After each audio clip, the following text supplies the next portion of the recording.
Welcome back to the Woolshift Dust holiday celebration, where the dial is as ever turned to our quest to watch our way through the many endless adaptations of A Christmas Carol.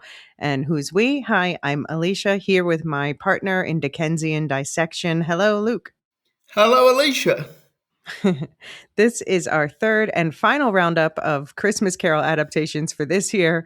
Check out the show notes for the other two and the many we covered last year as well. And It's a Wonderful Life adaptations the year before. We did cover also books, Dickensian books and other stories related to all this in the Supercast and Patreon book club feeds.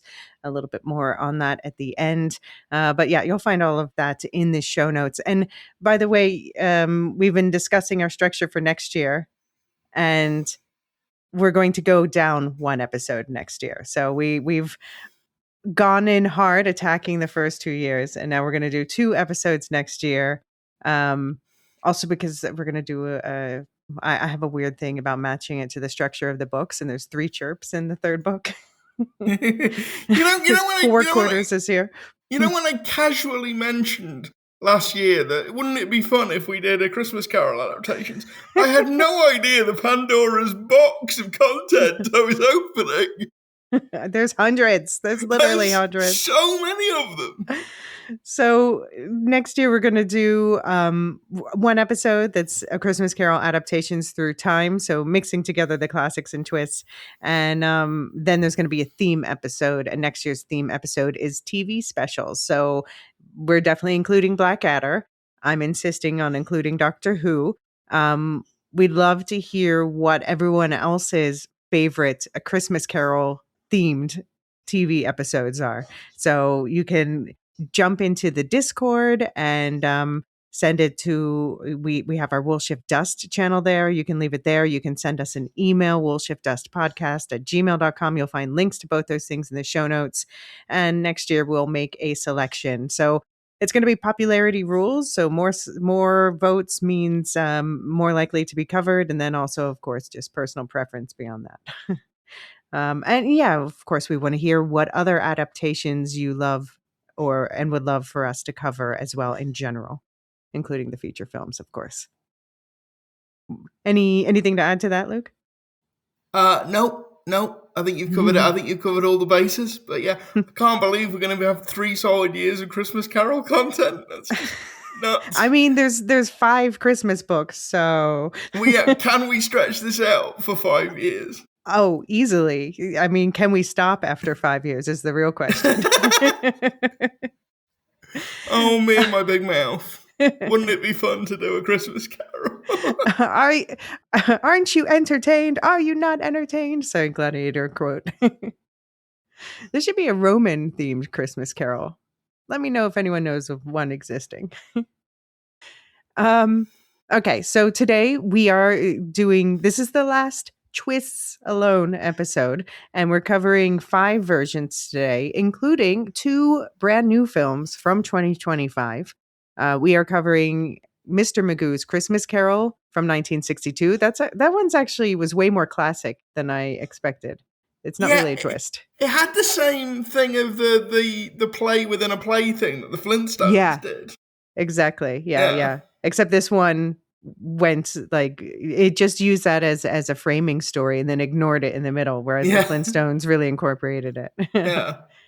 But anyway, that's a short classic, 52 minutes long, and then the rest were features. We did 2 Ameri-Canadianacana or Canadianacana features, and an American Christmas Carol from 1979 with Henry Winkler as Scrooge. And that is set in Depression-era America, although filmed in Canada. And Ebenezer from 1998 with Jack Palance as, it's a Western version with Jack Palance as Scrooge, set in the Canadian West. And then there are 2 2025 movies where Christmas Above the Clouds is our Hallmark entry. And then, the last one is a doozy. It's Christmas Karma from 2025, which it did get a theatrical release, and it was just released on digital. In you can rent it in the US and the UK, and I'm not really sure where else. It's on Prime, I believe. Yeah, I mean, yeah, you can rent it from the places where you rent Okay. movies. But okay. So these more recent movies, I'm not going to link them in the show notes because, legal stuff. I can't. But you can find them. There are that, like we said, the ones up for rental. The Hallmark one has been out since November, so you can find that wherever you find Hallmark movies. And the other ones are easy to find on YouTube. Okay, so Luke, as our hot takes, we're just going to rank these 5 movies before we get into them. So, how would you rank these 5 films? Okay, are we going top to bottom or bottom to top? Surprise us, or just bottom to top, I guess. Okay, so 5, I'm gonna go with Ebenezer, the Western Mm-hmm. Jack Palance one. I'm Mm-hmm. gonna go 4 with American Christmas Carol. Okay. I'm gonna go 3 with Mr. Magoo. Okay. I'm gonna go 2 with Christmas Karma because although there are a lot of issues with it, I like the ambition of Chris. I like what Christmas Karma is trying to do, but Mm-hmm. I've got to go number 1 with a Hallmark movie. I'm a sucker for a Hallmark movie. Yes. Yes. So Christmas Above the Clouds is my number 1.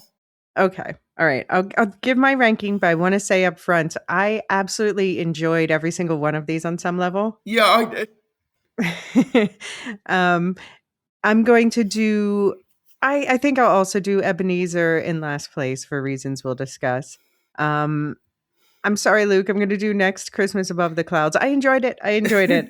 It's just if I'm ranking these, and then I'm going to do An American Christmas Carol, and then I'm going to do Mr. Magoo's Christmas Carol, and then yes, my number 1 is Christmas Karma. I unironically love this movie, even though it is a hot mess with a lot going on.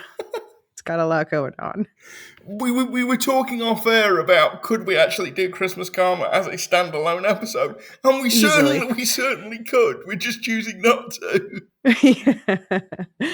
Oh, all right. So let's jump into the first one, Mr. Magoo's Christmas Carol. This is one of the kind of more classics that just got bumped from last year because we weren't covering enough, were we? Um, and I have to say, after our coverage, the TCS on Discord also mentioned it, but it sounds like her sister likes it more than her. But that secured its spot on the list this year. It was time to cover it.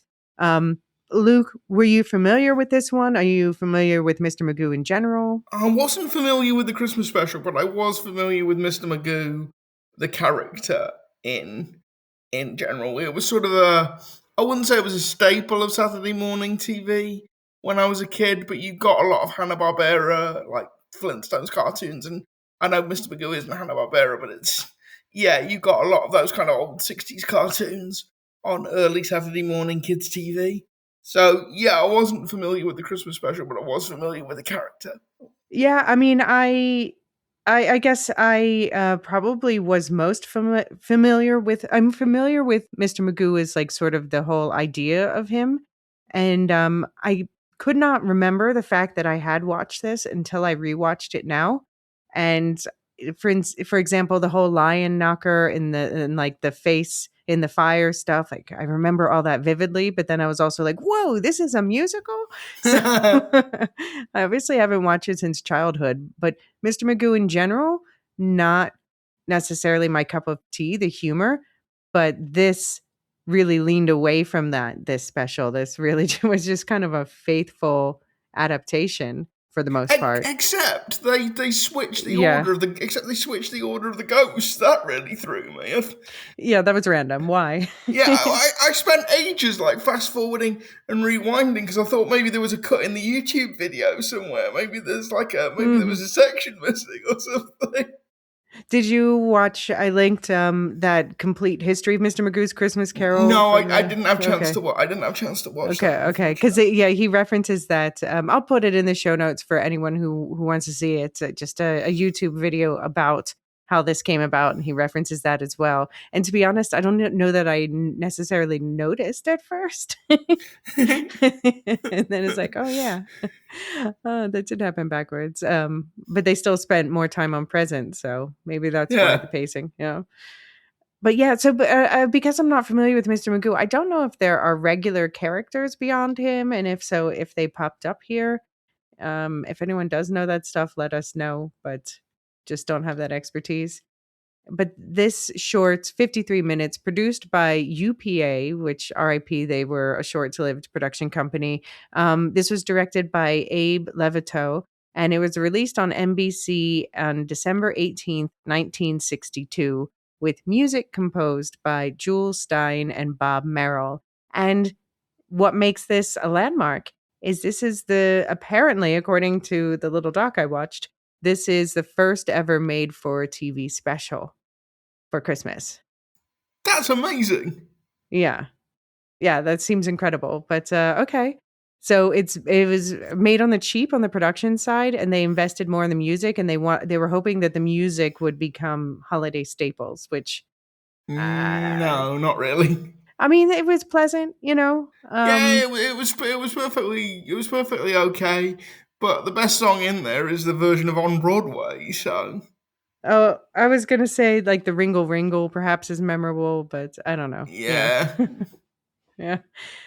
Um, but so the creator basically this was a bid to save their studio, and they were like, well, both Scrooge and Magoo are nearsighted in their understanding because Magoo's whole shtick, if anyone doesn't know, is that he can't see well, so he runs around groping objects, and that part's not funny to me. But this is a decent. it's yeah. I mean, it's okay. I liked it better than the Flint. I liked it better than the Flintstones. Oh, no way. No Last way. year. Incorrect. You are wrong. You are wrong, sir.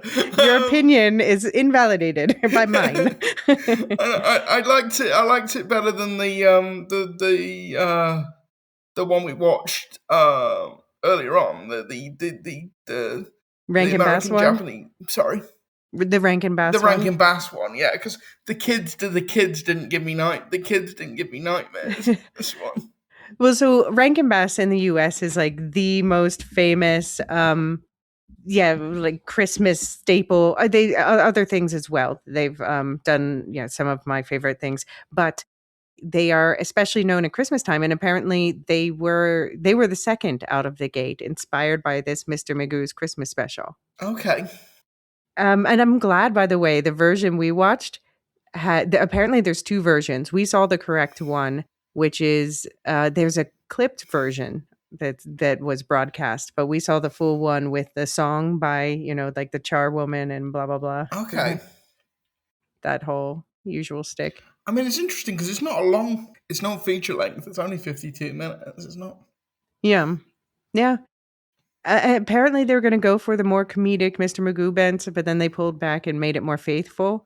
And normally I would say do your thing, but in this case I like it better this way. So Yeah, thanks. I know. I was never a huge fan of Mr. Magoo. I was always more into the Flintstones, or especially the Jetsons. Actually, really like the Jetsons. Absolutely. Yeah. What did you think about? So we compared it to the Flintstones. This one has like that touch of magical realism, but it's really more just like he shows up, and the only trope we get of the Mr. Magoo is the coming and going at the beginning and end when he, arrives at the theater, and then the whole play, quote unquote, is in character like its own film. Rather than what I liked about the Flintstones is that it wove together the real stories about the actual lives of Fred and Wilma and all of them, and the story itself. So it was operating on multiple levels. Whereas this one, it's like, look, I'm an actor. Now I'm on stage. Story. End of story. Remember, I was an actor. Now we go. Yeah, because I would. That's definitely true, but that was what bothered me about the Flintstones one, because it kept taking me out of the story. Because are these guys like? If these are just people playing ghosts, they're very convincing ghosts. Like that guy is translucent, for goodness sake. Yeah, exactly. So magical I have a realism. very literalist bent of mind. Is it a ghost or is it not a ghost? Well, but it was the same thing here, but there it just immersed you in the story. It didn't like zoom back out ever, because that's what the Flintstones did, is it would immerse you in Yeah. this magical realism and then zoom back out and be like, remember, you're on a stage and dinosaurs are blowing wind to make the effects. Yeah. This one's definitely more faithful. It directly quotes the book Yeah, a several lot. times. And as their carol, they chose "Hark the Herald," which is the second most acceptable one, I suppose. Yeah, every time they do that, every time it's not "God rest ye merry gentlemen," I'm sitting there thinking Alicia's going to knock a point off with it. Alicia's going to knock a point off So with this. someday we're going to do a spreadsheet of tracking all of these stupid little things that I track. Nobody ever has an eldest son with the too big shirt color. Where's that? Where's that? Yeah. Where are the Dutch tiles when he's having indigestion before bed? No, I'm not. I'm not even like, it's just, I find it just an interesting thing to track because this is one of those things too. We'll talk about something later in this episode where it is, these adaptations become also adaptations of other adaptations. So it's Yeah. really interesting to track where certain changes start and then get Yeah. carried forward in other films. Yeah. My other bugbear, how do you say it? Either bugbear, bugaboo, either work. Okay. Is the whole Christmas past. This is not a bad Christmas past. Very simple, but ghostly, androgynous, candle flame over the head. Yep. Pass. I think, yeah, in general, like all of the ghosts in this, all the characters, they fit the archetypes well, and they're artistically simple and I suppose character-wise simple but effective versions. And that's the same for like the song and overall. It's simple but effective. It's like a good, solid go-to, I would say. Yeah, solid is the word I would use to describe the entire thing. I've got no problem with it. It went down very nicely while I was watching it. Will I ever watch it again? No, probably not. Yeah. It was workmanlike. It got you from point A to point B. It was fine. I mean, this is a big favorite with a lot of people. It was clipped and Scrooged, but we didn't necessarily call that out at the time because we hadn't watched this one yet. It's parodied in The Simpsons. 'Tis the 15th season episode, which is one of the ones on our potential list for next year. We'll see. Okay. Yeah, so it has a big legacy. I'm sure I'll watch it again, but it's not going to be, with all of the options that we have at our fingertips, it's not going to be the first one I go for, No. But it's got all of the touchstones: Fezziwig, the laundress, very kid friendly. I think if I were introducing a kid for the first time, this is a decent one. This or Mickey. Yes, I was thinking Yeah. that. I was thinking this would be something I might show to my nephew because Yeah. it's short enough as well that it will hold his concentration as well. Mm-hmm. Yeah. And then it has that inexplicable ending where the director just gets pummeled with doors. But yeah, I think that's like you were saying earlier. We haven't done enough of like Magoo stuff, so we've got to throw in a bit. We've got to throw in literally a side gag. And for me, I was like, I was enjoying it. Don't remind me it's Magoo. Oh, anyway. Any final thoughts about the Mr. Magoo's Christmas Carol? No. Okay. Well, this is a good spot to take a quick break. And when we get back, we're going to head to Canada for their Christmas carols. Just a sec.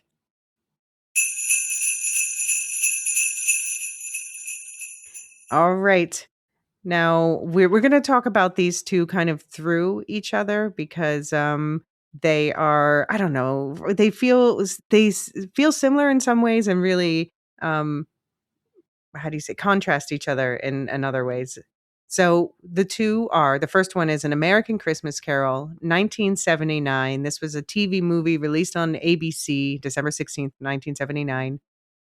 This is the one starring Henry Winkler in a Depression era setting with a screenplay by Jerome Coopersmith, who also did, I've talked a lot about how my favorite Christmas Rankin Bass is 'Twas the Night Before Christmas. He wrote that one. This one was directed by Eric Till. And the other one that we're contrasting with, so that was American Christmas Carol. The other one is called Ebenezer. It's from 1998. It is a Western take on a Christmas Carol set in Western Canada starring Jack Palance, written by Donald Martin, directed by Ken Jubinville. And this, again, TV movie aired November 25th, 1998. And this, it's called Ebenezer. If you're looking it up, don't confuse it with the Ty West adaptation coming out with Johnny Depp next year, which of course we will cover. And I have to say, this one, like, we both ranked it at the bottom, but I did end up taking a lot of notes about this one, more like out of being baffled. Yeah, there was some odd creative choices here. What is going on here? So it'll be fun to talk about, even if, and Yeah. like, I had a good enough time watching it. It was just, Yeah, it it's was just very strange. it was kind of train wreckish without the redeeming qualities of Christmas Karma. Yes.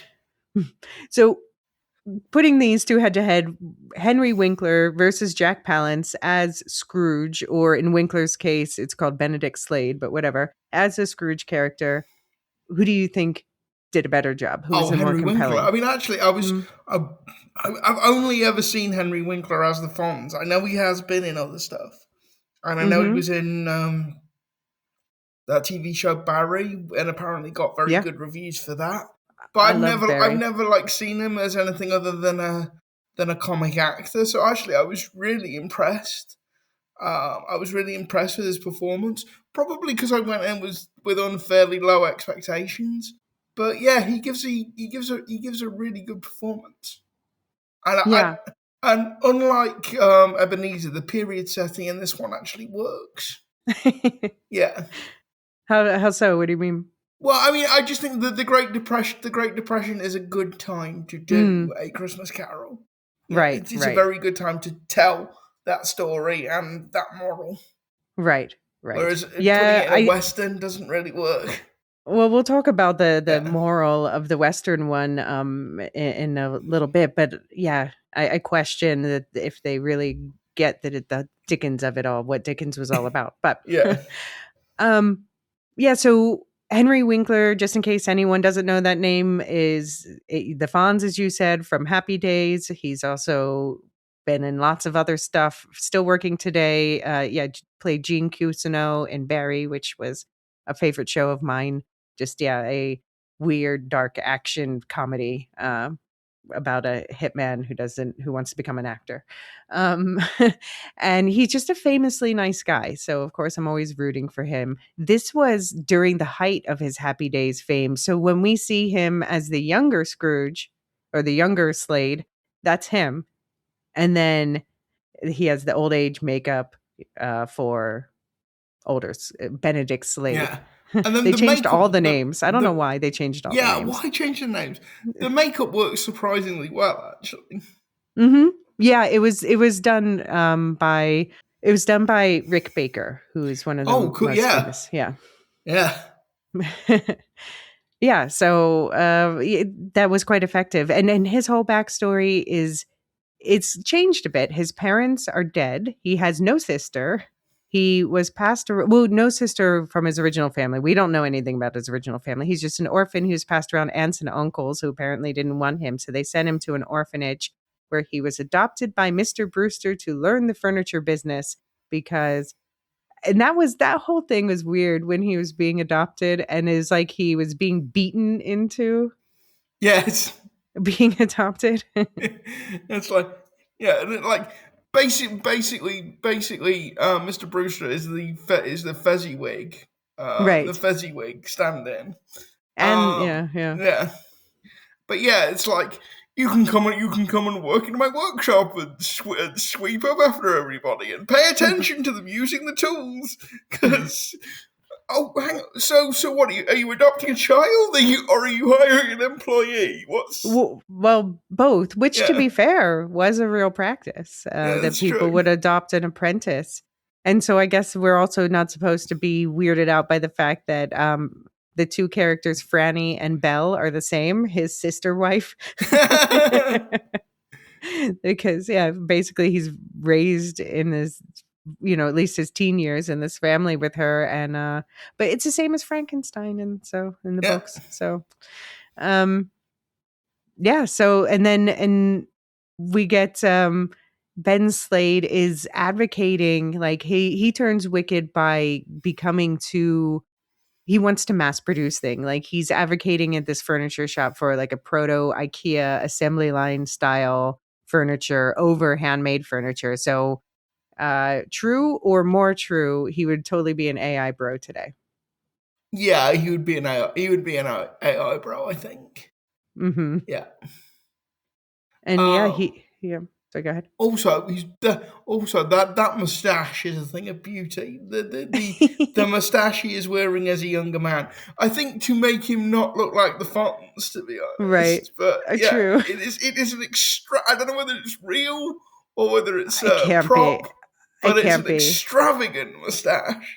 Very shiny and long and curled slightly, Yeah, curled outward. Actually, I didn't recognize him for a second when he showed up back later. You know, yeah, with because he leaves his family. He leaves his girlfriend who gave up her chance to go to finishing school, and then he's like, "No, well, I have to be somebody." Usual Scrooge stuff, and of course, it's as ever too late by the time he comes back, especially when he takes advantage of yeah, he basically makes moves against the man who adopted him, who then dies of a heart attack. yes. So definitely a tech bro. Yeah. Oh man. Yeah. Yeah. Very cruel. Um yeah, and I love, though, to your point, you always talk about Scrooge not being evil, but being misguided. That whole thing when he brings in the carolers who are singing "We Three Kings," by the way, it's not one of the options. No, I do like that one. But yeah, so they're the orphanage children. He pulls out gifts of a stocking, like he's going to be giving them something, and then it's pamphlets about never asking for handouts. And the orphanage guy says to the kids, like, listen, he really believes it. He doesn't mean to be as cruel as he is. So I thought that was a point in that favor for you Yes. that you bring up. Yeah, and like he's talking about, be like the great American man, like Calvin Coolidge, like Calvin Coolidge. And it's, okay, yeah. The point about it being set in the Great Depression. Okay, yeah, fair Yeah. enough. Yeah, don't forget.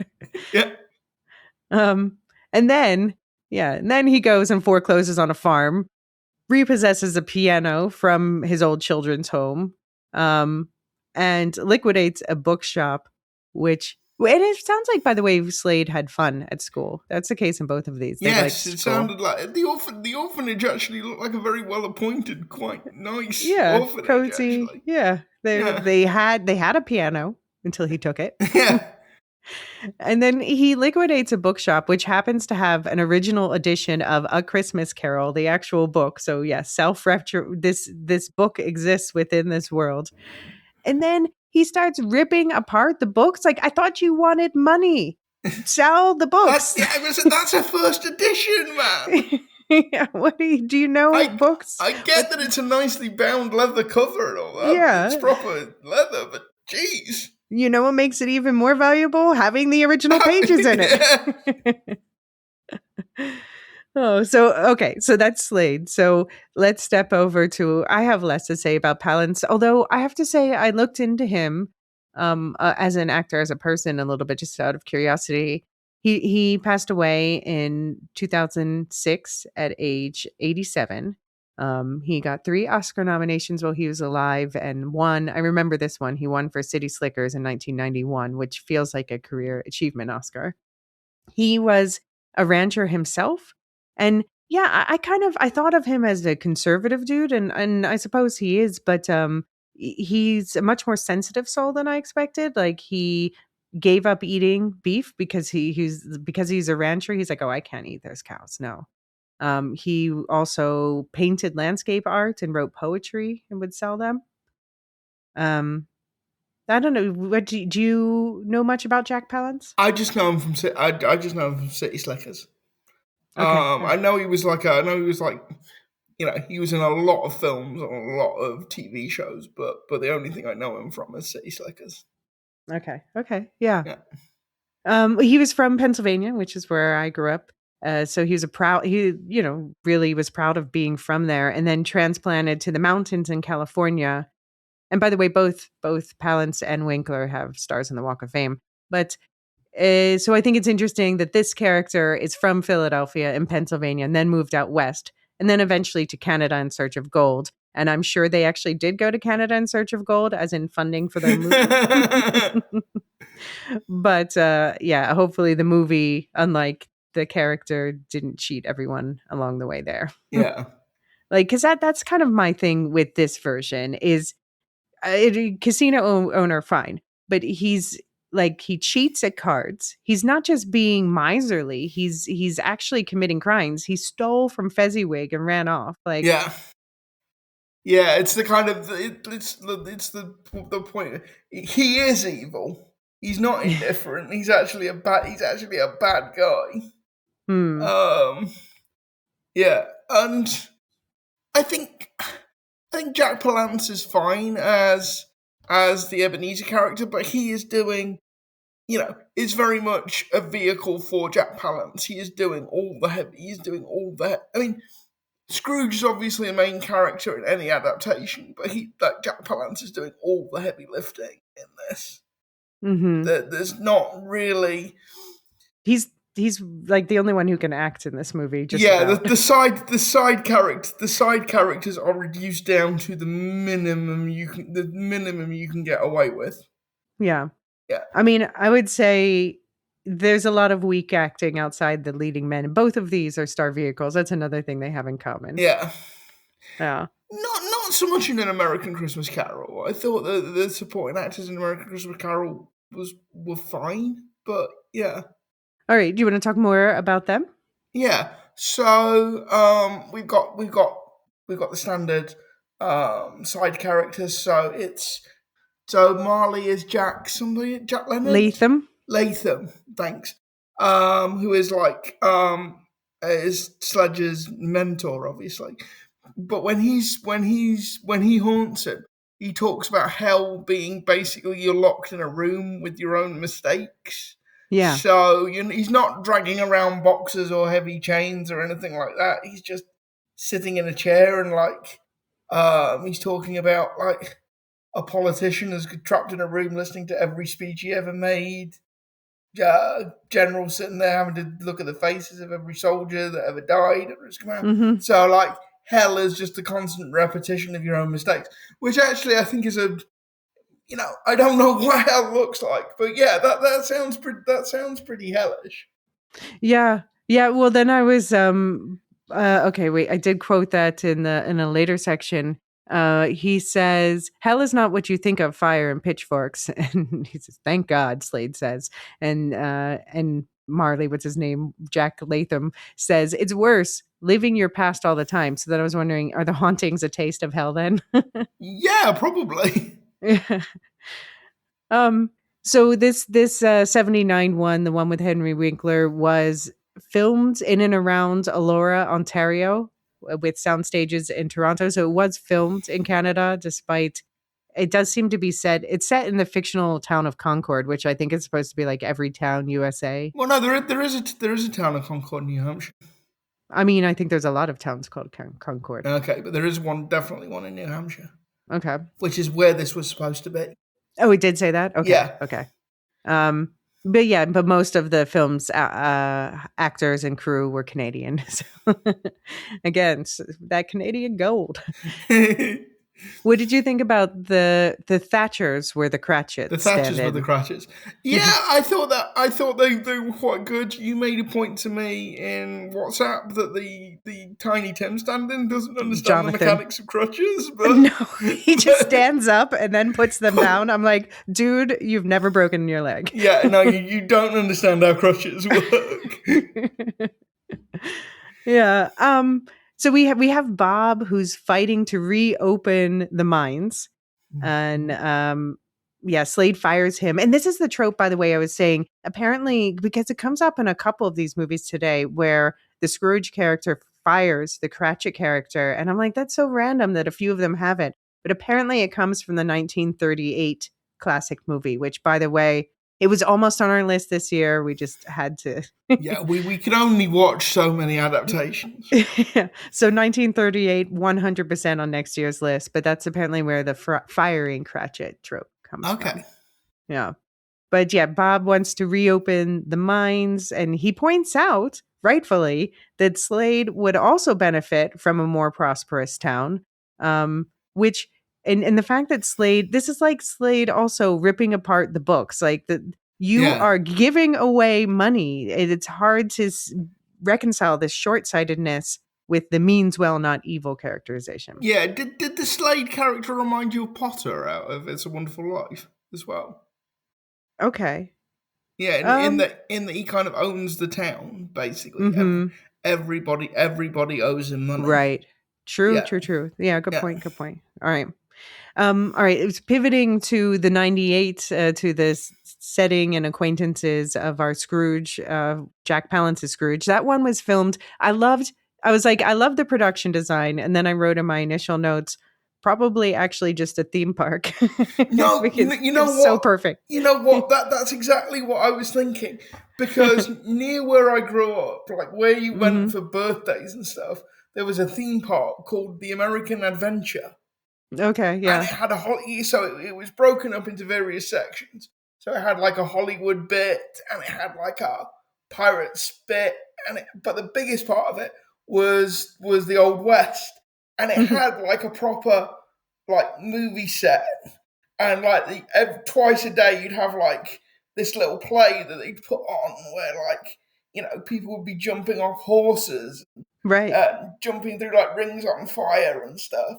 And it was, as a kid, it was the coolest thing ever because you got to go on a bunch of rides, and then you ended the day looking at like these guys throwing knives at, I'm sure they weren't real knives, but like Hmm. throwing knives at each other and having like quick draw contests and high noon kind of thing. It was great as a kid. It's not there anymore, unfortunately. But it really, really reminded me of the American Adventure. Okay. Yeah. I mean, definitely. I immediately thought of those kinds of theme parks. I looked up where it was filmed, and what I could find was the CL Ranch in Calgary, Alberta, Canada. So I don't know if all of it was filmed there, but at least part of it was filmed at the CL Ranch. But it looks like I like to go to those kinds of theme park things, I Yeah, have fun with those, I love the American like Adventure. It's like, Williamsburg. Yeah. yeah, every birthday party, because it was like about 45 minutes from my house. So every birthday Mm. party, every school trip ended up there. They're Yeah, fun. um, And so the weird thing though about when we talk about the side characters, we'll get to the typical ones, but this Ebenezer Western movie added a couple. yeah. They added a character named Samuel Benson, who's played by Ricky Schroeder. Do you know? Does that name say anything to you? Yes, because it was driving me mad Okay. where I knew him from. Uh Because I huh. knew his face. So I had to look him up on IMDb. He was Right. Elliot's boyfriend in about 4 episodes of Scrubs. Okay. Oh, all right. All right. Fair. Yeah. Um, he's also he was famous as a child actor. He was the youngest Golden Globe winner, and then he, remains acting. He has more recently been in like Western shows like Lonesome Dove or cop shows Okay. like NYPD Blue.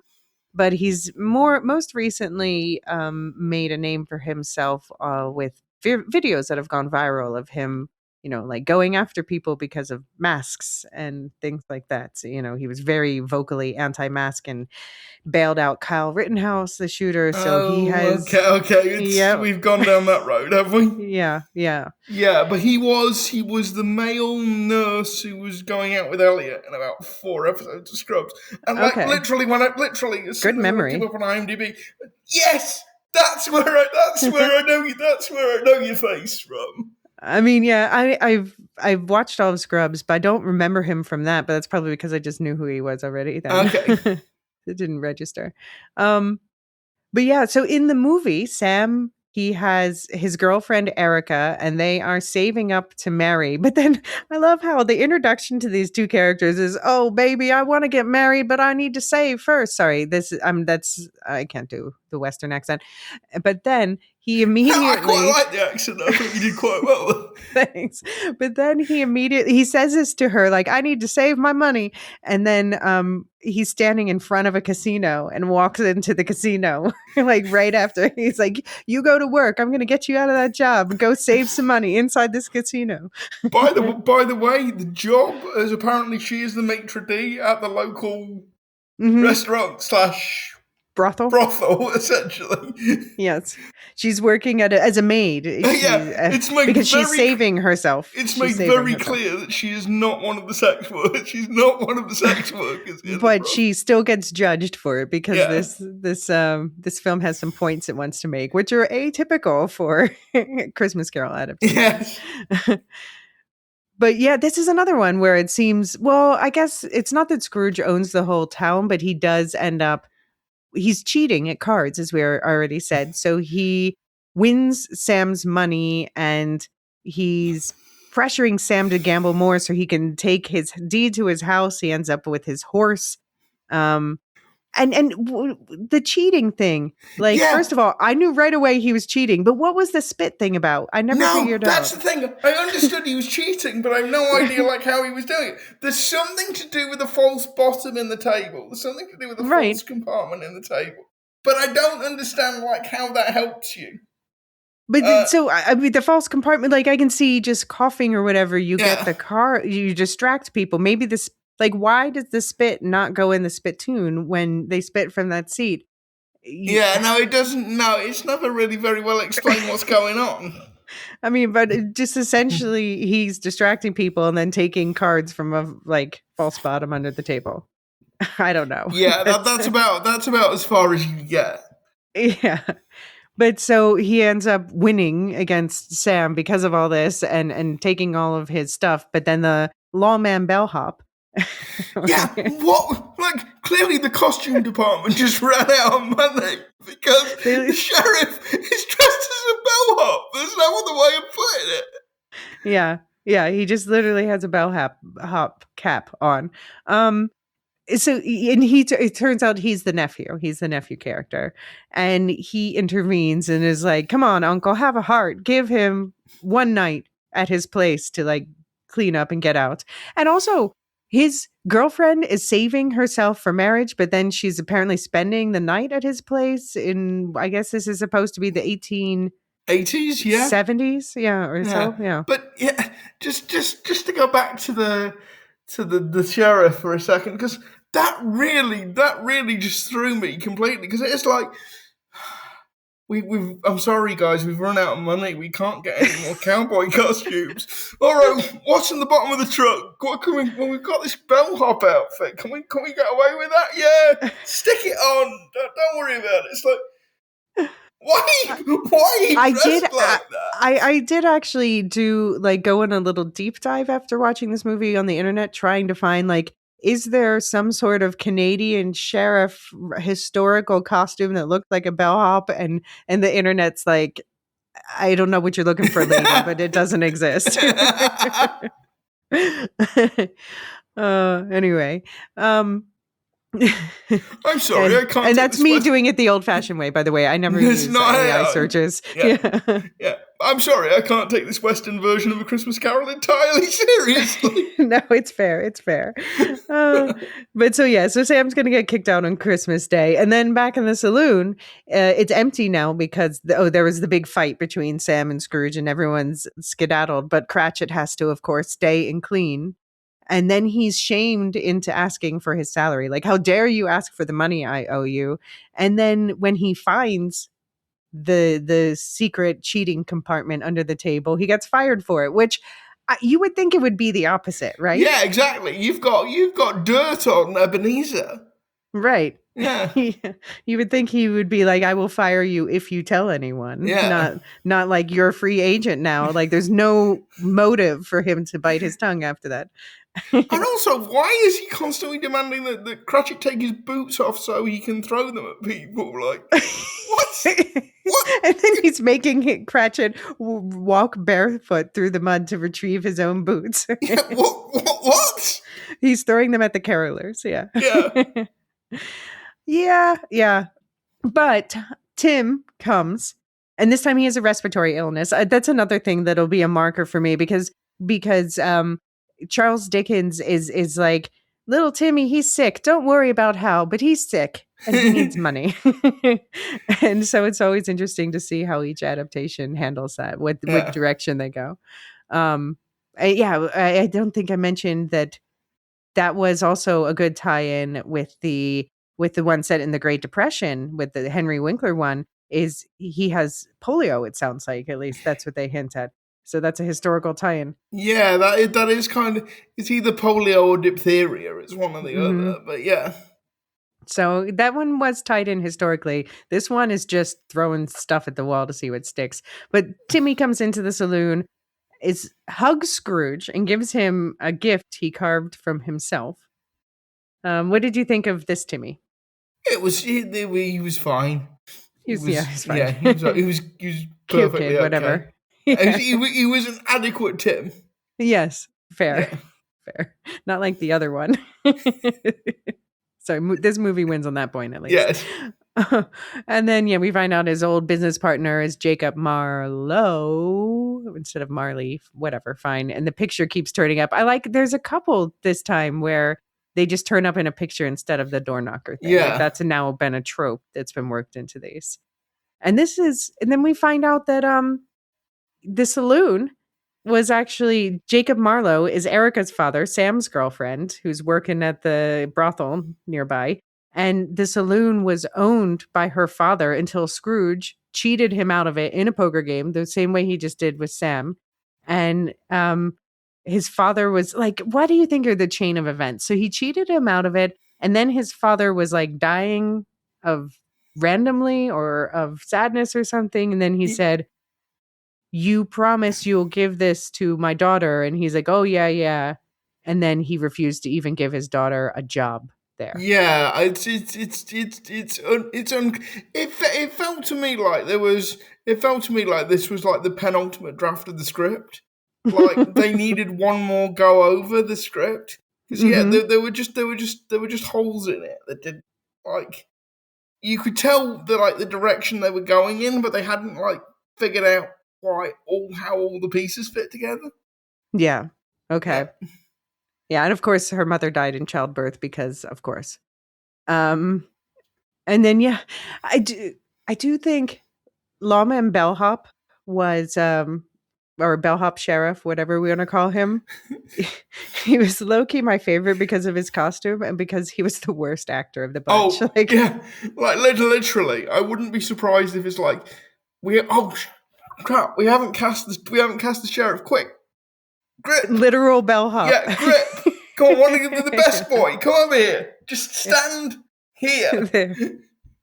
Be the nephew. Yeah. Oh, and the carolers are singing "Angels We Have Heard on High," which again, not even an option, not even on the list. No.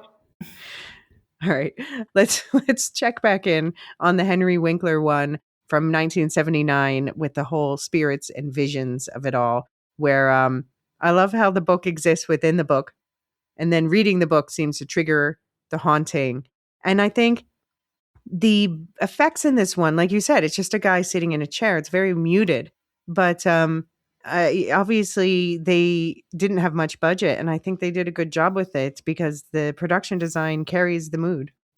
And I like that the ghosts of Christmas past, present, and future are all characters we've already met in the real world. So whether that's the spirit of Christmas tapping into Sledge's memory, or whether it's something else, but I like the fact that they're all played. I mean, it saves that you're hiring more actors, but I thought that was quite a cool touch to have each of the spirits represented by somebody we'd already met.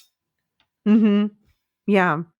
Yeah. Christmas past is the bookkeeper, the trumpet player, the book store guy. Present is the guy from the orphanage, and future is the farmer that he repossessed from. But then there's that whole weird thing about, but you're modern now. And they're like, yeah, I'm jive. No, he didn't actually say that, but he might as well have. Disco ghost of Christmas yet to go. Yeah. He had the big collar. Yeah. Big collar, chain, open neck shirt. Very, just so we remember it's the 70s. Yeah, disco. Um, and then, yeah, he wakes up in bed to both of our favorites, Silent Night, then God Rest Ye. Yeah. And I have to say, the God Rest Ye Merry Gentlemen motif continued heavily throughout the second half of this film. So I was singing it the entire next day. Yeah. Of course, we find out Helen was the love, married a pharmacist and had a daughter. Yeah, I already said the Thatchers were the weakest part for me. Although I did think it was funny when they check in on them in Christmas present.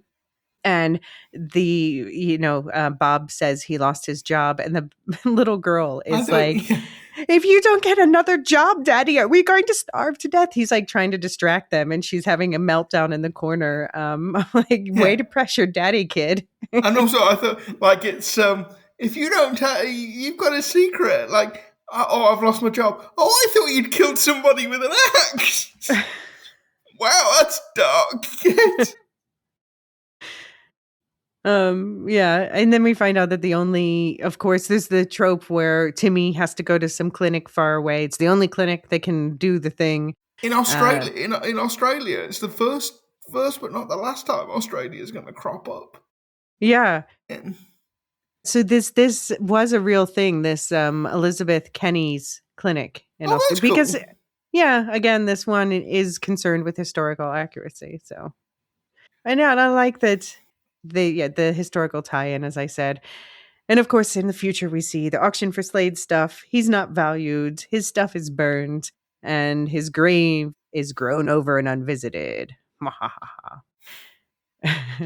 So that's the hauntings. So let's check back in on our westerns, where Jacob Marlowe shows up pointing a gun back at Scrooge with a warning of damnation.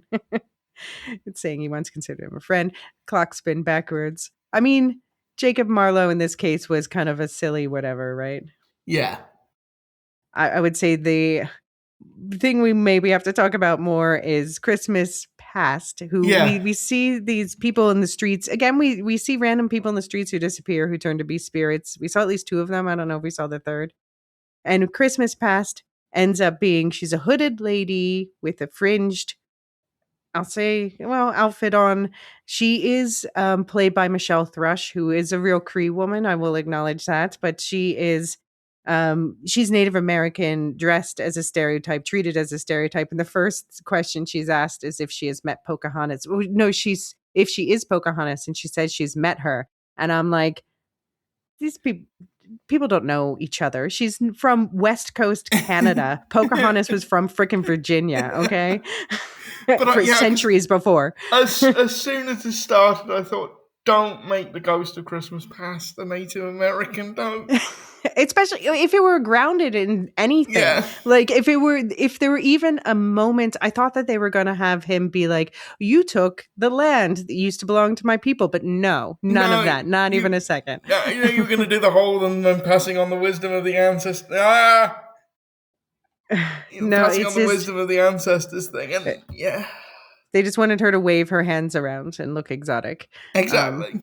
Yeah, they didn't work that into the plot at all. But they did work in some really cheesy, the flying effects when they're hovering above the balcony. It's the funniest thing I've ever seen. Yeah, I mean, this is a made-for-TV movie, and not an expensively made-for-TV movie. So you've got to cut it a little bit of slack. But yes, the special effects were not good.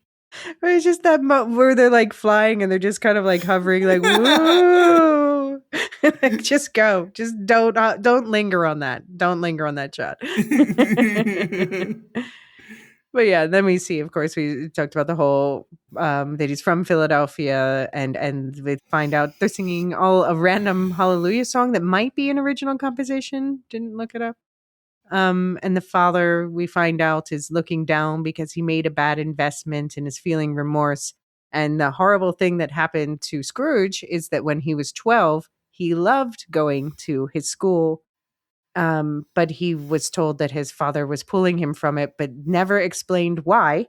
So he just resented his father from it forever. And all his father said in return is, the world is not an easy place. Actually, there is a financial panic in 1876, so Sure, this makes so it yeah, ties in. Yeah. yeah, Okay.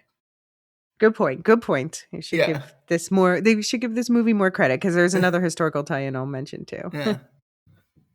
And yeah, and then we see Fezziwig General Store. So it's backwards. Scrooge in this version loves school, did not like working for Fezziwig because he Fezziwig was nice, but Scrooge thought he deserved better.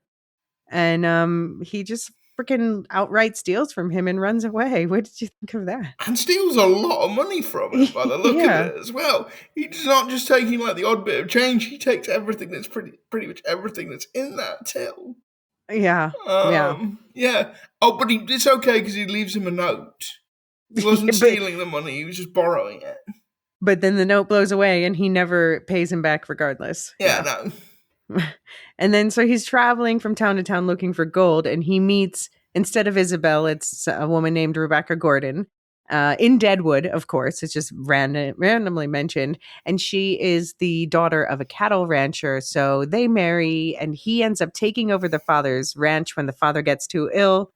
But when the cows get sick, Ebenezer decides to fire the cowhand who knows. Again, what is with this? You think firing people makes them keep secrets? I don't think you know how people work.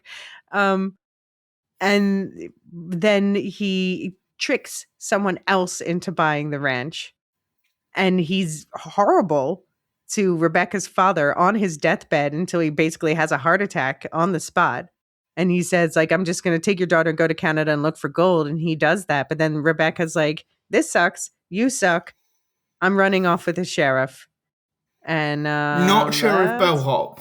not Sheriff Bellhoff, not the Different nephew. sheriff. Okay, but here's a question about the nephew: is how did he even get there? Yes. Who, like, how did he even get in this same town from Philadelphia, presumably where his sister? Who sired the nephew and how did he get He had a sister in the flashback, but they there? didn't mention her at all, or why the nephew. Like, did the nephew think his uncle was going to get him work? You're leaving story on the table there. Yeah, like I say, this script really needed one more. You really needed one more draft. Yeah. But then we get this classic exchange after Rebecca runs off with the sheriff. Did that teach you anything, Ebenezer? Yes. That people may let you down, but money never does. Put that in your peace pipe and smoke it. Like, oh boy. Oh boy. And then transformation comes from hope. Woo. I love how so there's always the trope of them wrestling their bed sheets, but usually it means you're in bed and you're like, oh, tossing and turning and getting caught up in your bed sheets. In this case, he's standing on the bed with his boots on, just literally like wrestling. Like it's like they read the words on the paper and no one knew what that meant. They're like, I don't know, just do something. Just do it. Just try it. Just yeah. Oh. And then we get Christmas present, which is a Mountie on a horse, of course. Yeah, why not? I like this. At least they had the proper costume for the mountain. Yes. Yeah. And Scrooge calls him just gas, which is a book reference. Okay. Is it? Yeah, that Scrooge says it's indigestion. Oh, yes. Yeah. Yeah. And then we visit the Cratchits, of course. 3 kids, all young, no Martha or whatever. It's funny, like Tim's the only one we care about. It's Tim plus 2, and they're having a rather luxe meal. I'm going to say that, and the Cratchit's house is quite well appointed, actually. Given where we are. Yeah. So yeah, the Cratchits don't seem too badly off, actually. They all seem pretty comfortable in this town, except for obviously Sam losing his house. That's another thing. Really big fireplace as well, because like it's one of those classic TV movie fires where it's like, let there be light, and there was lots of light. It's the most luminous fire ever. And then, yeah, of course, the family needs money to send Tim, this time to a hospital back east. And Scrooge, as soon as he sees this, immediately has remorse. I just want to make it right, and I always get what I want, which is not actually true. He did not get to his school. He did not get Rebecca, and maybe that's why he cheats, because he does not always get what he wants. Yep.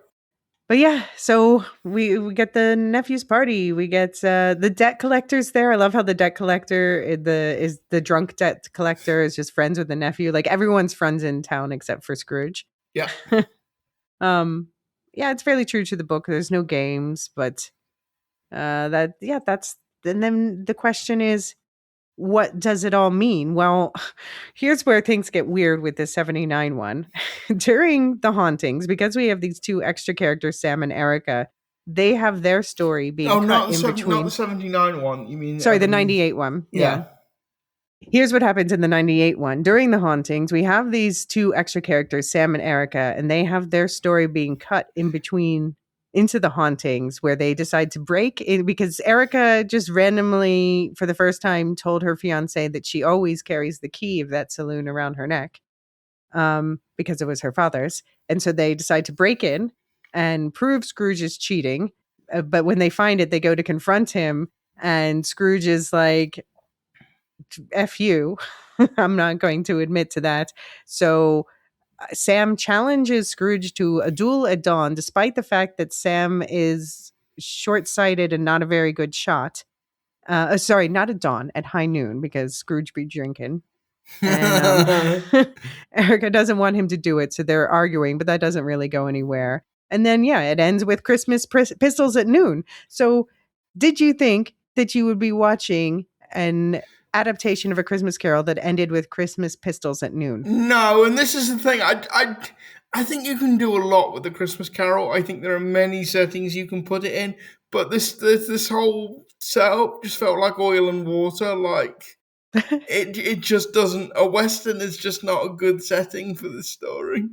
I think it could be, but I'll say why I think it's oil and water in a minute. But I want to shout out real quick the Sam's insults at this moment where he calls him a lily-livered, saddle-wetting coward and a lizard-licking chicken. And he says, what? A lizard-licking chicken. What are you, 6? I love it. I love it. And then the moral is like, don't insult me again, but then gives him the deed to the land and the horseback, admits to cheating, tells his nephew to shut up because he's not nice, and signs over the deed of the saloon to Erica because he was supposed to do it. So what is Scrooge going to do with himself now? Yeah, this is the problem. This is there's been a number of adaptations that go down this road. Scrooge can be generous. He doesn't have to bankrupt himself. Like, he doesn't have to give away all his money. Just right. give away some of his money. It's about balance, people. It's about balance. And then, of course, I had to write this in the notes. The nephew helps carry presents to the Cratchits like a good bellhop. And then in good, positive historical tie-in is they send Tim to, he says, a children's hospital in Philadelphia, which would be CHOP, which has been indeed one of the biggest, I think, children's hospitals in the country since 1855. Cool. So. And then Scrooge, and then they add in this random extra part where Scrooge, instead of going to the party, he goes to a play where he just rides in on a horse as Father Christmas, and he has to convince the town to accept him, which he does by singing and Timmy vouching for him. Yeah. The end. The end. And Cratchit has a nice voice. But yeah, so for me, what feels like oil and water is not necessarily the setting, it's the messaging. Like, this is there, it feels like they're trying to shoehorn a lot of conservative style moralizing into this movie, like the whole judgment about the brothel thing and just also like the man who's asking for charity. They have one man who asks for charity in passing and he's drunk. You know, it feels like they're sort of trying to undermine that aspect of it. And he ends up calling Scrooge a mess and giving him money. Although Scrooge gets mighty drunk himself, so I don't know. So it's sort of it's like they're, I'm sorry, but at the end of the day, these are not Dickens values. No, and, they aren't. That's not the moral of this story. So for me, that's why where the oil and water comes from. Yeah, but like it felt like, oh, it's a western, so we've got to have a shootout. It felt like that. Yeah, it just. Yeah, I mean, maybe you can do a western version of A Christmas Carol, but it just felt a bit strained. Hmm. I mean, I think a Western could be right for it because it has that lone. It should be the lone gunman. It's Scrooge, Yeah, which they maybe had that thought, but they didn't really fully go down that road, like re-examining this trope. But then contrasted with the other one set during the Great Depression, as you were saying, that is a natural setting for this. And they praise FDR in it also, who was the president. Franklin Delano Roosevelt was the president at the time, the author of the um, Great New yeah. Deal. And he is, or what is it? The New But Deal. the New Just Deal. the New Deal, yeah. Yeah. Um, and he is one of my favorite presidents, except there's always an except. The whole concentration camp thing, where he puts Japanese Americans in concentration camps. So Yeah. Dickens would not approve of that He part, would. but I He do would think, not. He would not. I mean, actually, but I do think Dickens would approve of the rest. I thought Yeah. it was, 1979 is in itself an interesting time for an adaptation of A Christmas Carol because, 1979, 1980 is the beginning of the deepest recession the US True. goes through between the 30s and like 2008. So like Mm-hmm. 1979, 1980 were not good times economically. You had a lot of people, out of work. You had very high inflation, very high prices. So this was sort of stagflation and Jimmy Carter. And I was because we did the Marlowe Thomas version of It's a Wonderful Life a couple of years ago, and that was 1978. Mm-hmm. And yeah, I thought these are It's an interesting time to be remaking It's a Wonderful Life, and it's an interesting time to be remaking A Christmas Carol because the end of the 1970s were not sort of very prosperous No. years. Good point. Good point. Yeah.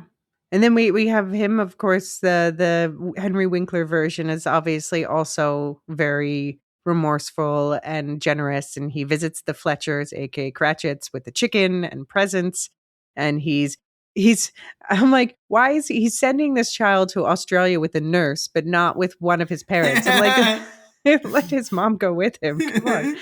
Like, he'll be back. You'll just have to live without him for a while. He'll probably come back in months. Yeah. Look, would you, like you say, the Thatchers are really boring. Would you want to be stuck on a steamship for 8 months with either one of those? I mean, boring, yes, but then when he comes, Mrs. Thatcher thanks Mr. Slade by kissing him on the lips. Like, Yes. you just wanted to kiss the Fonz. Oh, but of course he's going to reopen the quarry, and he gives back the stuff he repossessed to the people who are not spirits but look like them, and except those books he tore apart, I suppose. Oh no, he says he can get them repaired. Apparently, so Yeah. And then he decides to pay his experience forward by finding a new orphan child to he goes to the orphanage, and he's like, the most problematic child in the corner, Harry Barnes, that's my kid now. I'm going to apprentice adopt him too. yeah, and And fix up the workshop. you can tell he's troubled because he's throwing a baseball into a baseball mitt. Yeah, looking down in the corner. And Looking this is down. troubled behavior. Yeah. Yeah. And then he teaches him, and then he immediately gives him a knife and teaches him how to whittle. A flick knife as well. Yeah. I guess that's showing trust. But yeah, okay. You and I both have made clear which we think is the superior of these two. Yeah, I mean, to be honest, like if you want to watch Ebenezer, it certainly is in the so bad it's quite Yeah. funny category. Yeah, I mean, it's a unique entry into the canon, so I'm really glad that we watched it. Yeah. Yeah, it's not like the others that we've seen, that's for sure. It's not. I wouldn't put it in the same category as Clarence, like the It's a Okay. Wonderful Life sequel that just drove me to distraction. I realized it was a bad film, but I kind of enjoyed it for its badness. Yeah. Well, we had another contender that you thought might almost be a Clarence. So we're going to take a quick break, and when we come back, we're going to talk about the two 2025 releases, starting with your favorite, and then the other one that it's a lot. It's a lot.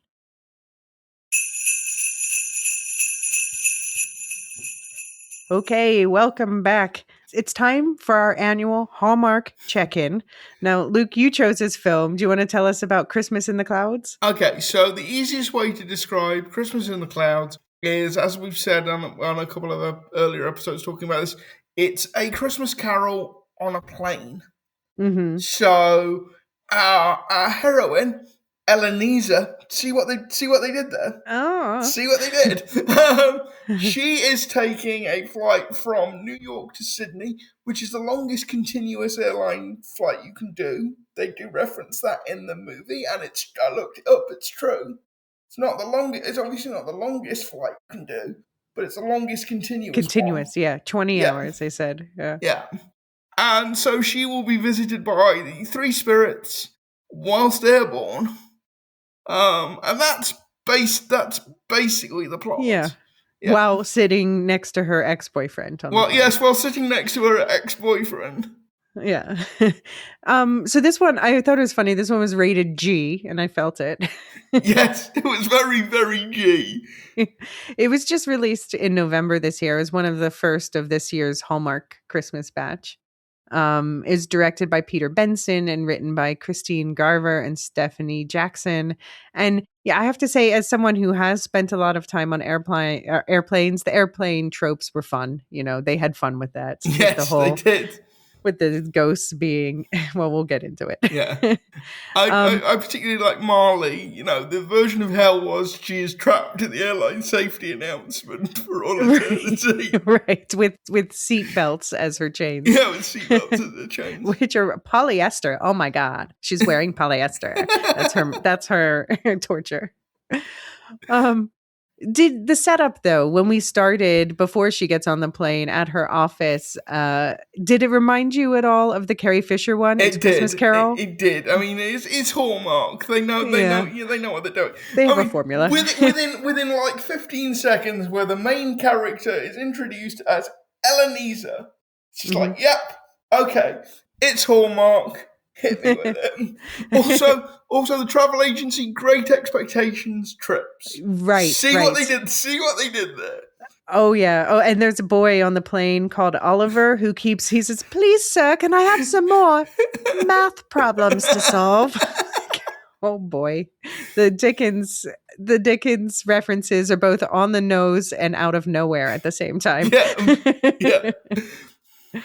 But Elysia, she's kind of proud of being known as the grind culture queen, but she doesn't realize that everyone also calls her Krampus, and she doesn't know that Krampus is like the German, like goat, demonic version of Santa. But I like the fact, this is actually, there are I know, it's fun. Yeah. Yeah, there are like bits from the book that are lifted fairly faithfully. Yeah. So they're complaining about the office being cold, right? Because the thermostat is set to 55 degrees, and like I hasten to add, it's not that the university refuses to heat my office; it's just that the heating in my office has been broken for the last couple of weeks, so I can sympathise. I was having the full Cratchit experience. Did you belt a blanket to your body for a coat? I did not. In the book? I'm not allowed to light a candle in my office, so I didn't do that. The heating is now working, so it's fine. Oh, good. Yeah. But there was that. There was the refusing to give to charity. Mm-hmm. There was the I don't make other people merry at Christmas. Yeah. Well, I thought it was with the refusing to give to charity, she says to the guy collecting tips for the building staff, "This time of year, I don't have anything to give." And I think she meant emotionally when I thought about it, you know? Yeah, maybe. She just doesn't feel like she has anything emotionally to give, which is why she's trying to skip Christmas. She wants to, as you said, 20-hour flight, and the direction she's going, it just means that she will take off on Christmas Eve and land on the 26th because of the way the time, works. I actually did that. I actually did that once. Yeah? Yeah, so I did. Obviously, it's not a continuous flight, but I actually did London to Perth in Australia. Okay. Christmas Eve, and got there. I think there was like about 2 hours of Christmas left by the time I got there. Oh, really? Yeah.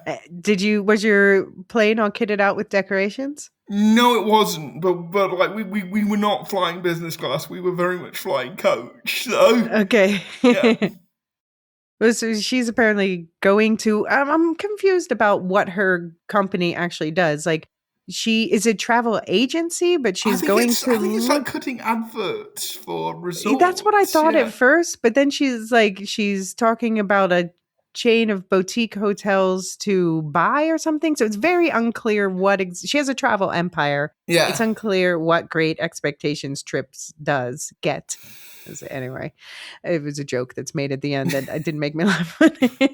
But so we have her likable assistant Bobby. So we With have an a eye. female Cratchit, Bobby with an I, female Cratchit this time. And Bobby's expected to skip Christmas with her family, including her ailing son named, oh, you'll never guess, Tim. Tim. I think Tim has got the mysterious disease that only ever occurs in movie where you go and they have to sit down very quickly. Yeah, that's true. That's true. um, yeah, he did mysterious respiratory illness, Yeah. random coughs, very worrying. Um, and of course, Ella Neeser expects everyone else at the office to just like work until she lands. They haven't got the advert right, Alicia. I mean, what do you want them to do? That wasn't the advert she asked for. So, okay, we had so then we meet her sister Frances, and there's some changes here. We'll get into that in a minute, but she brings up this pet jingle for Christmas, and I thought that was going to end up being worked into an advertisement. Yeah, no, They're like, it doesn't go anywhere. it's like God rest ye, I forget. It was like God rest ye merry cats and dogs. dogs. Bark me out. I don't know what's going on there, but yeah. Yeah, they're barking and meowing and stuff. Yeah. Yeah. I thought that was going to be something, but I guess it's just shorthand for their sisters. They have sister stuff. Yeah. And then her sister invites her to the party instead of her nephew because her sister's still alive. So fine, whatever. No nephew in this one. No Fred. No Fred. Justice for Fred. Yeah. And the carolers in the lobby are this time singing 12 Days of Christmas, and that keeps coming up throughout. Yeah, 12 Days of Christmas is probably my least favorite carol. It's just it's an annoying refrain. It's an annoying refrain. Especially when it's also playing in the airport, and then the flight attendant starts singing it in a chipmunk voice. Like, no. That flight attendant. Yeah, you're killing my Christmas spirit, dude. Yeah. Too much. Roll it back. But then, of course, by the law of Hallmark coincidences, her long lost love, Jake, just happens to be on the same flight, gets upgraded to sit in the seat next to her because he doesn't do fancy business stuff like her. He is going to Australia for vague charity reasons having to do with children. Yeah. He's helping underadvantaged children. That was because I've been to Australia grand total of 3 times because my aunt used to live there. Mm-hmm. So first 2 times not bad. First 2 times I went coach, and the third time I did actually get upgraded to business class. It makes all the difference in the world. Yeah. If you've ever flown business class, it is the bomb. It's awesome. Yeah. Yeah, if I could afford to, like, if I had money, that would be something that I would splurge on. Is especially because the seats are getting smaller. Like, I am a small person. Yeah, I'm 157 centimeters, 5'2". It should not be difficult for me to like sit comfortably. Well, I have no idea whether this is true, but I once read that the dimensions of a coach seat on an airplane give you exactly 2 inches more legroom than a slave had on the middle passage. That sounds right. And because they are shrinking it to stuff more people in. Capitalism, my favorite thing. But yeah, so Jake there, he's not into capitalism either. He's into charity stuff, vague charity stuff. Working with kids. Right. And Ella, he's not going to move because why would he? She has to sit in seat 2B, which is like sometimes we see Scrooge has, and like we saw in the FX one, Scrooge had kind of an anxiety disorder. This seemed like they were hinting at it, but then like, no, it's just an excuse why they have to sit next to each other. Moving on. And then as you said, instead of the safety video, we get Marlene Jacobson, who we saw earlier blinking in a photo in the office, who is back to say like, and the funny thing about Marlene Jacobson in this one is that like it seems, and I suppose this goes with the hallmarkness and the G rating and all that, it seems like Ella was actually quite a decent person all the way through to when she started working for Marlene. So I don't know Yeah. if we've seen a version yet where Marley really actively is the one to corrupt Yeah, Scrooge. that's true. It kind of reminded me a little bit of like a G-rated Devil Wears Prada. That Mm-hmm. bit. Yeah. Yeah, yeah. Yeah, so that was an interesting twist, and then we get the Christmas. The all of the spirits are flight employees, so we get a flight attendant for Christmas pass. Like, and I loved all the little tropes. We know you have choices when you time travel. Yeah, I mean, this is just the thing. Hallmark are very good at doing what they do. Mm-hmm. Like you either buy into the hallmarkiness of it or you don't. But Mm-hmm. like, I really like. Apart from anything else, I really like the production Yeah. values of Hallmark. Like Mm-hmm. all the interiors are gorgeously shot. All the houses look really homely and inviting. They even make the aeroplane look. They even make the aeroplane look inviting. Mm-hmm. Yeah, yeah. They're going for the vibes. They know what they're Yeah, doing.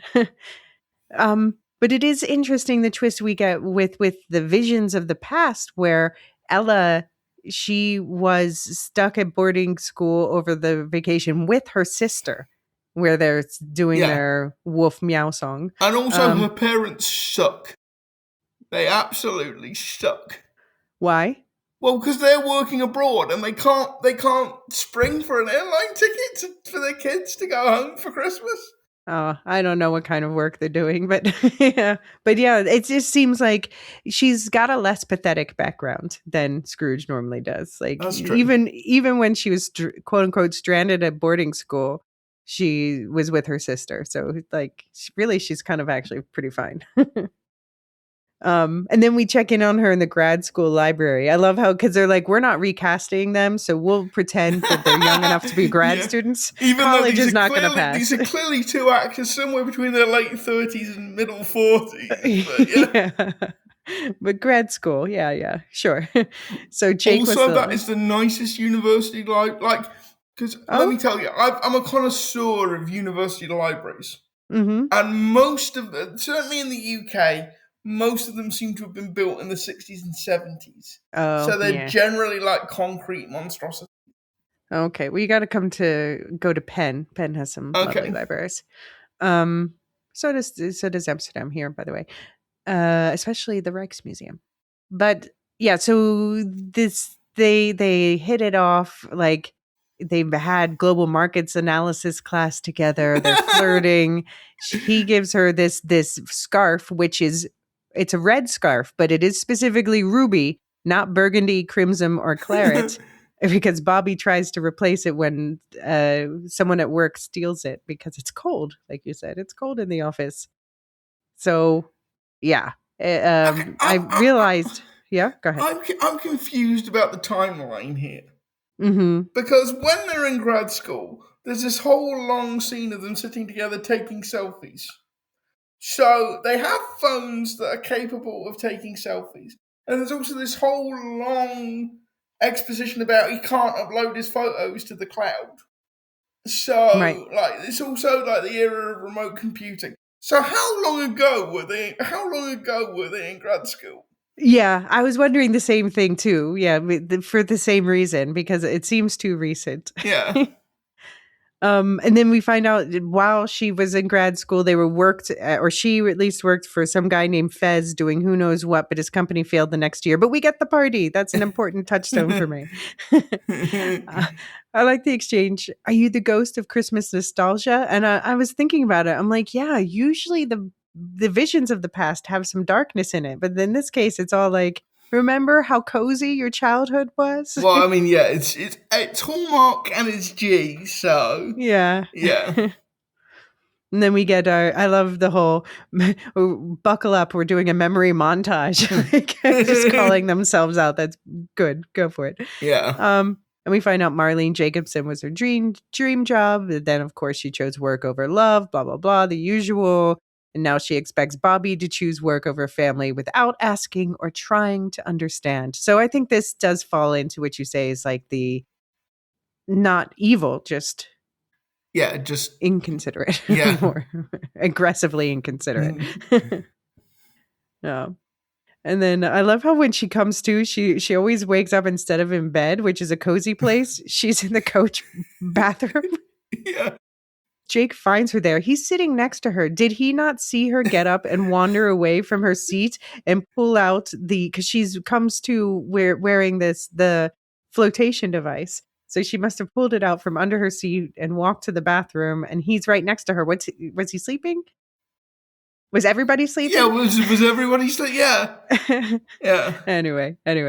And so the ghost of Christmas Present is like the aggressively Australian pilot. Right. Very important Like families, the Australia. Mick Dundee pilot. Yeah. Yeah. Yeah. So he's a pilot this time, and she decides she does want food. Actually, 20 hours is too long to go without eating. But she goes for the kosher meal because she doesn't want Christmas meal, obviously. And so there's a whole feast set up in the cockpit. I thought that was funny. That was funny. Yeah. You got to savor the moments. Yeah, but I mean, anybody that's done long distance travel knows you stick with the bread and the fruit. Like Okay. just ignore everything else because it tastes weird at 30,000 feet. Like even if it's well cooked, like your taste buds just don't work that high up. So you stick with bread and fruit. I would have the shits if I did that. So Okay. I do. But I'm also I'm a vegetarian, so I don't eat meat. So that probably saves me some problems. But I do often get I'll get like the Hindu meal because it'll be spiced and have some flavor in it. Okay. But yeah, so we check in with what's going on when we check in on all of the present peeps. So yeah, obviously the Cratchits are somewhat miffed that Right. mum isn't there. Mm-hmm. The employees are staging their own, again, very much like It's Christmas Carol. The employees are staging their own little insurrection. Right.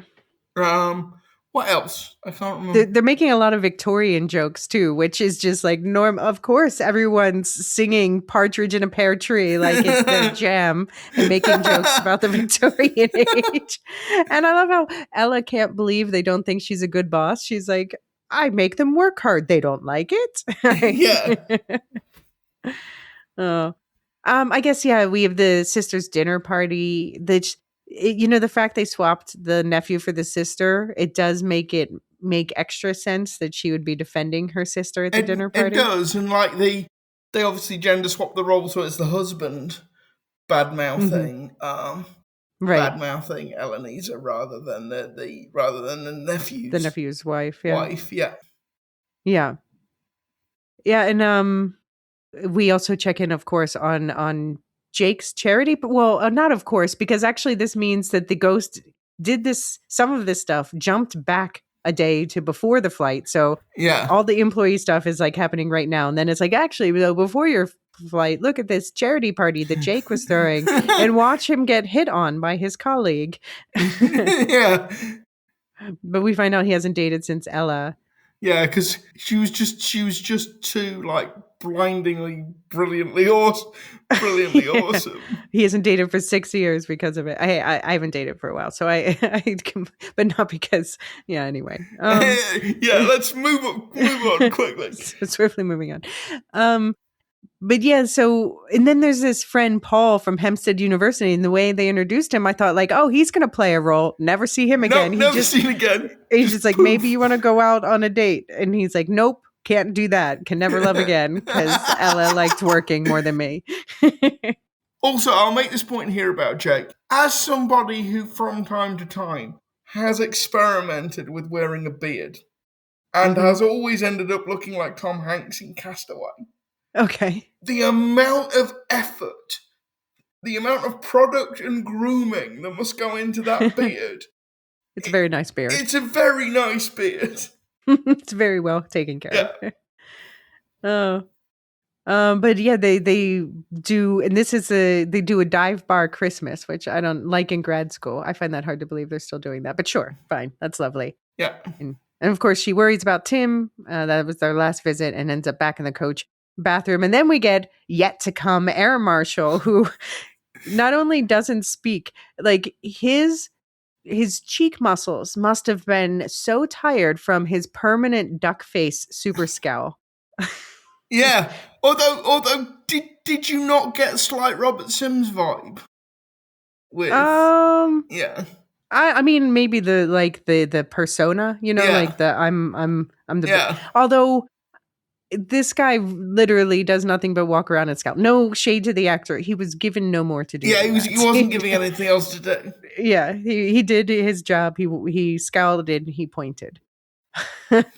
And yeah, we see the office planning a funeral, and then we find out about the oopsie, I took her scarf. Like, if you are terrified of your boss, you do not accidentally take her clothing. But anyway, because she left it lying around somewhere.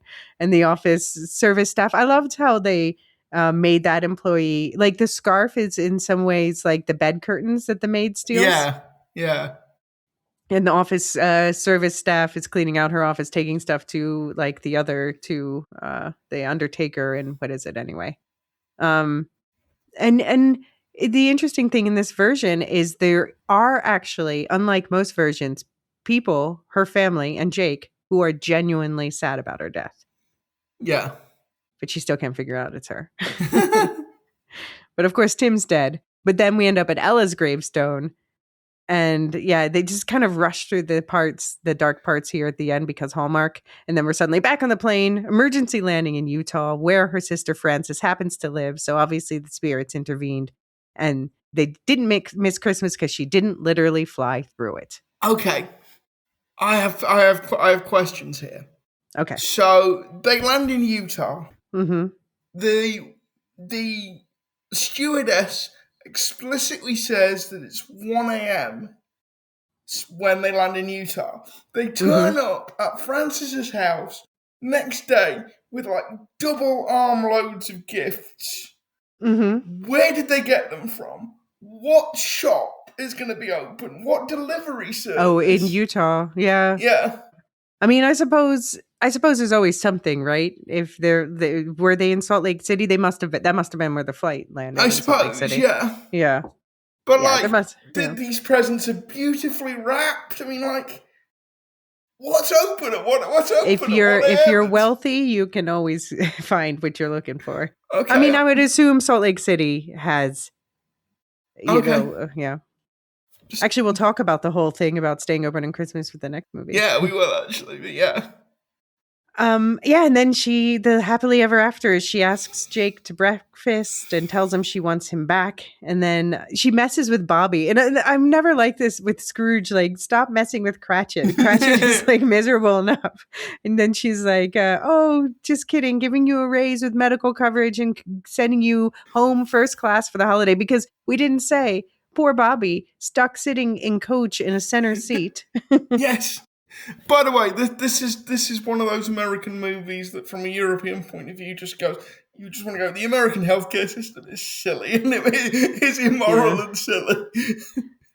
Yeah, I mean, this movie doesn't work quite the same, I suppose, in the UK anymore. Although, I guess if you need specialized treatment, we'll talk about the next one. Yeah. And then here's this part where she gives all the other passengers comped rooms at the 5 Golden Rings luxury resort because we're not done with that song yet.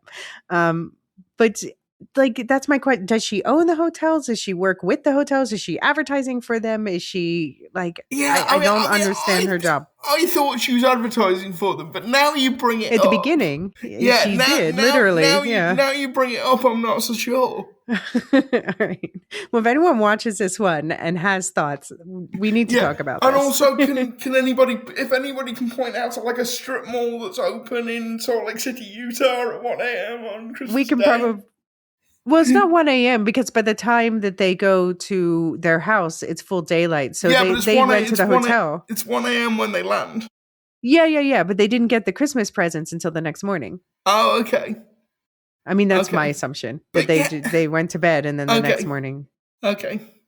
But yeah, I'm sure there's places open on Christmas Day in the city. Okay. But yeah, and then she and Jake surprise Francis with said presents, and the scarf magically turns up in a bag. And we get the most. This one does not win Best Timmy. We get the most awkward. God bless us, everyone. The end. Yeah.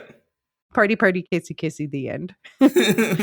I did love her whole family's like, whoa, you're here, and Jake is here. What the hell is going? We like it, but we're confused. That was fun. It was a fun one. Yeah, it was. So now we buckle in, everybody. We've saved the best to last. Karma, Christmas karma. I don't know the rest of the lyrics to this song. Do we want to put a break here? Because okay, yeah, let's do a quick break, and when we come back, it's gonna be the whole shebang and more than you expect. Yeah. Just a sec. All right, let's talk about the one with Idi Amin. Yes, because if anybody puts you in the Christmas spirit, it's Idi Amin. Okay, so we'll get back to that in just a sec. We'll tackle that up front because that was probably the most unexpected part of this. But it is just to set it up. This had a theatrical opening. This is the only one on the list that had a theatrical opening today. It is now, as we said, on video on demand in the US and UK. I don't know if you're elsewhere, watch out where you are. It was written and directed by Gurinder Chadha. And I am a fan of a bunch of her previous films.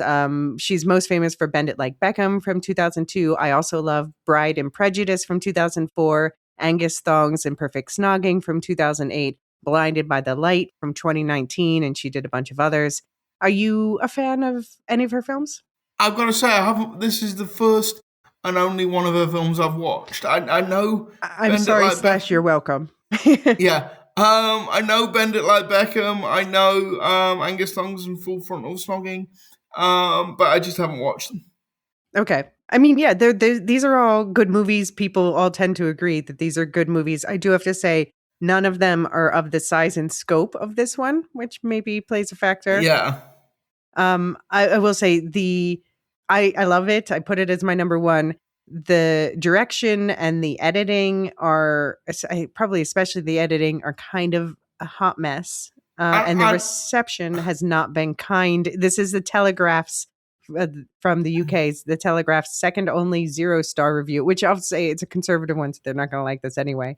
But yeah, I will say the Telegraph. Yes, the Telegraph is a conservative paper, but I've got to say that their cultural section is actually quite okay. Is actually quite fair. Open-minded. Okay. To be honest, I would add as well. This is a musical, and the choreography at places is a bit. The choreography at places is a bit of a mess as well.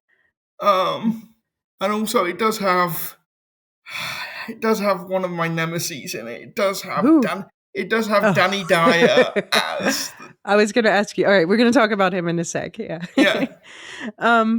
So the music, since you brought that up, it does have original music, fun, emotional soundtrack, actually surprising pedigree behind the music. It's from Gary Barlow from Take That, Shazney Lewis from All Saints, and Nitin Sawhney, who's kind of, I don't want to call him more serious like the other ones aren't, but he's known for like orchestra and big name collaborations and stuff. But yeah, what were you going to say? I thought it was Gary Barlow. I was waiting till the end because that Gary Barlow has a signature. He has a signature style of singing and writing. Mm-hmm. It's very obvious when he's involved with a project. Yeah. Okay. Yeah. I saw people saying that online too. I'm not familiar enough to be able to recognize that, but it's very peppy. I like this. The songs were fun. The songs were great. Some of the choreography was a bit. Yeah, was yeah, a bit sure, hit sure, and sure. miss. Yeah. And the thing is also the mixing of the songs, like they felt very pasted in post, and the lip syncing was atrocious. Yeah, Like across the board, the lip syncing did not it was even bother to really match. bad. Like I'm not expecting Wicked, where they recorded most of those songs live. That's not a normal expectation to have, but this was just really the opposite of Yeah. that. But it's still the songs were enjoyable and whatever. I could just laugh at that part. Um, the other thing that I hate to say that kind of bothered me at first, but it went away as the movie went on, is the performance from the lead actor Kunal Nair, who you know what it is? So I know him from Big Bang Theory. That's what he's most Yeah. famous for. He's done other stuff since. But the I think he is a good actor. And I think when we saw the more emotional moments where he's reacting to things emotionally, I saw it. It's that voice. I just wish they had let him play his own age and he didn't Yeah, do that he old like man voice. yeah. It's almost like it's almost like the because he's not Scrooge, he's Mr. Sood. But yeah, it's almost like the being the skinflint at the beginning. He almost oversold that part of it a Hmm. little bit. But yeah, I think Yeah. Kunal Nair. I mean, he's handed a Yeah. really difficult task. This is much harder to play than your average Scrooge Hmm. because For sure. there's way we'll get into it. But there's way more going on here. Yeah. It's a complex And one. actually, I think he's been given something really difficult to do. And actually, I think he does it fine. I think he does it quite well in places.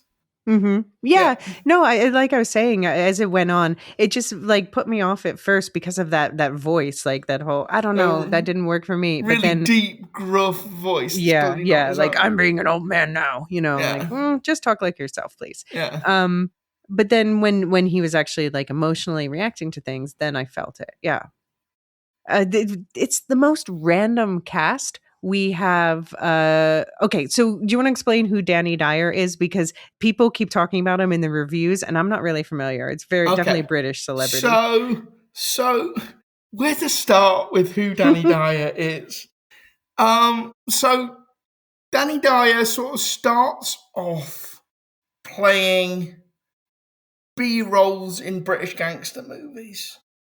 He's never like the lead gangster. He's always the henchman in gangster movies, and that then led to him doing like a whole bunch of documentaries is really the wrong word, sort of documentary slash reality TV slash exploitative garbage, where with him hanging out with a bunch of criminals and ex-criminals, and yeah, and then he's sort of he does a lot of commercials as well. He's one of those actors that's more famous for being famous Okay. than for anything particular. But he said some like really like retro. I'm not going to repeat it on a podcast, but he said some really deeply misogynistic stuff Yikes. in interviews with like magazines and stuff. Hmm. Which yeah, we don't need to get into here. And he's one of Well, that's these. interesting casting for this movie then. Yeah, I mean, he has. In fairness to Danny Dyer, it was a lot earlier on in his career, and he has apologized for it Mhm. repeatedly. But still, like it was very unpleasant, and he's played a lot of very unpleasant. Basically, he needs to fire his agent because Okay. he's done a lot of very questionable sort of crime schlock. Some of it is really quite unpleasant. But if he's known, I mean, I can understand maybe his agent has trouble getting him hired if he's known for saying terrible Yeah, things in interviews. yeah. And yeah, he was on EastEnders for a while, which is a soap, and he's like Mhm. famously Cockney. Mhm. He's a cheeky Cockney chap, which he plays up to the hill here. Right. Yeah, Um, because here he's a singing cab driver, which I guess isn't analogous to any character in other adaptations, right? It's just yeah, we get a singing cab driver in this one, and it's but played by Danny Dyer. yeah, he's just one of those guys that is famous for being famous and for being slightly infamous as well. Okay. Yeah. Yeah. So, okay, so he's in it. Leo Sutter is in it, who's like a young, hot, up and coming actor. Eva Longoria is in it. You might know from Desperate Housewives. Billy Porter is in it. Famous singer, theater star. Boy George shows up. Like, what? And Hugh Bonneville, who is Mr. Grantham, Lord Grantham on Downton Abbey. So yeah, quite the assorted cast. Very unexpected. And then I would say London. They really emphasize London, modern London, we should say. This is set Yes. in the modern day as a character in this movie as well. Yeah. What do you think? Do you think Dickens would approve of the politics? I think Dickens would be deeply, deeply confused by this film on a whole bunch of levels.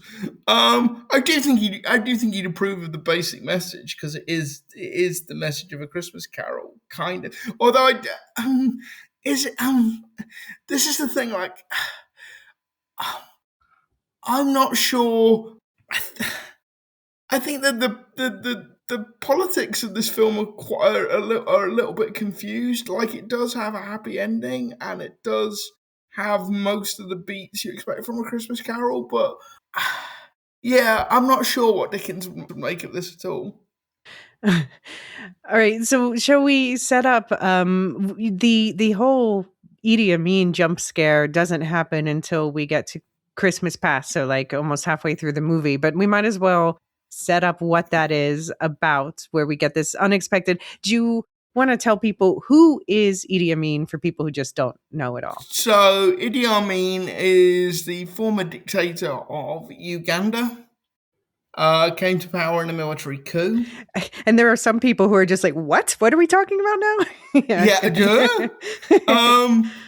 Idi Amin Idi Amin presided over a genocidal government in Uganda. Hmm. There's no way around it. One of the things he did was expel the Asian population from Uganda. So tens of thousands of people had been encouraged by the British government when Uganda was a colony to move to Uganda to basically fill out a load of positions within the colonial government and to help build the East African Railway as well. Which actually, I think the film goes into a good bit of detail Yeah, they about that. say we can quote it says many Asians were brought to Uganda to build the British East Africa Railway and have been living there for more than a century. This is from a radio report within the film. Yeah, And they make the point that these people are British citizens. And then says they looted India and Africa. Oh, this is what Sood says later. So, oh, we didn't say, by the way, the Scrooge character is called Sood here. He says they looted India and Africa to build their own country. And then Idi Amin blames the British and says they should have just trained Africans to do the work building the rail line instead of importing people. And then he wouldn't have to do this thing, kicking people out, because yeah, obviously he has to since they did that. And and of course, they were attacked violently as they fled. They make sure to talk about that too. yeah, and by the 1970s, the South Asian population of Uganda had both grown, and a lot of them were small business people, shopkeepers. They owned a lot of the commerce in Uganda and a lot of the manufacturing as well. So this was like blatantly racist pandering because the Ugandan Asians were seen by other Ugandans as being like disproportionately wealthy and disproportionately influential Hmm. in the country's economy and politics. If you want to, it's not an entire book, but there's a really good 2-volume history of the 19 of Britain in the 1970s by a guy called Dominic Sandbrook. People may have heard of him. He co-hosts a podcast called The Rest Is History. I've Um, heard of it. yeah, so he did a double volume history of Britain in the 1970s. There's a really good chapter on the Ugandan Asians in States of Emergency, which is the first of the two books. Okay. Okay. Which is, if you want like a short overview of the politics from a British point of view, how people were resettled in the UK, sort of the community and race relations aspect of it. It's about 40 or 50 pages, but it's really well done. Okay. Yeah, since I learned a lot of my history I didn't learn in school through pop culture, probably learned the most about Idi Amin through The Last King of Scotland from 2006, which is also where I discovered James McAvoy. And I know that that one is maybe leans into sensational stuff, like there are questions whether or not he really mutilated his wife, played by Kerry Washington, but that image will never get out of my head. So fair warning, if you Yeah. watch that, it is brutal. I know there's also another movie, it's been on my list for a long time, I haven't gotten to watch yet, from 1991 called Mississippi Masala, and it's about two people, one Southeast Asian origin and one of African origin from Uganda. But I think they've already left and they have a romance elsewhere, but obviously their families are buried in this division. Yeah. Yeah. Ghost wants me to stop talking.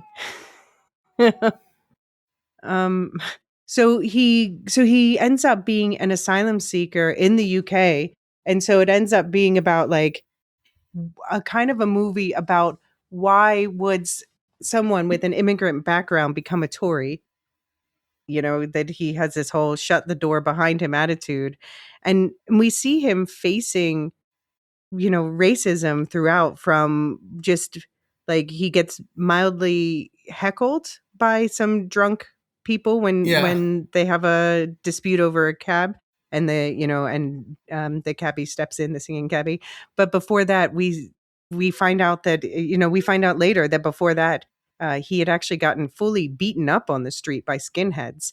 So like he's dealt with a lot of racism and just shuts down because of it, basically.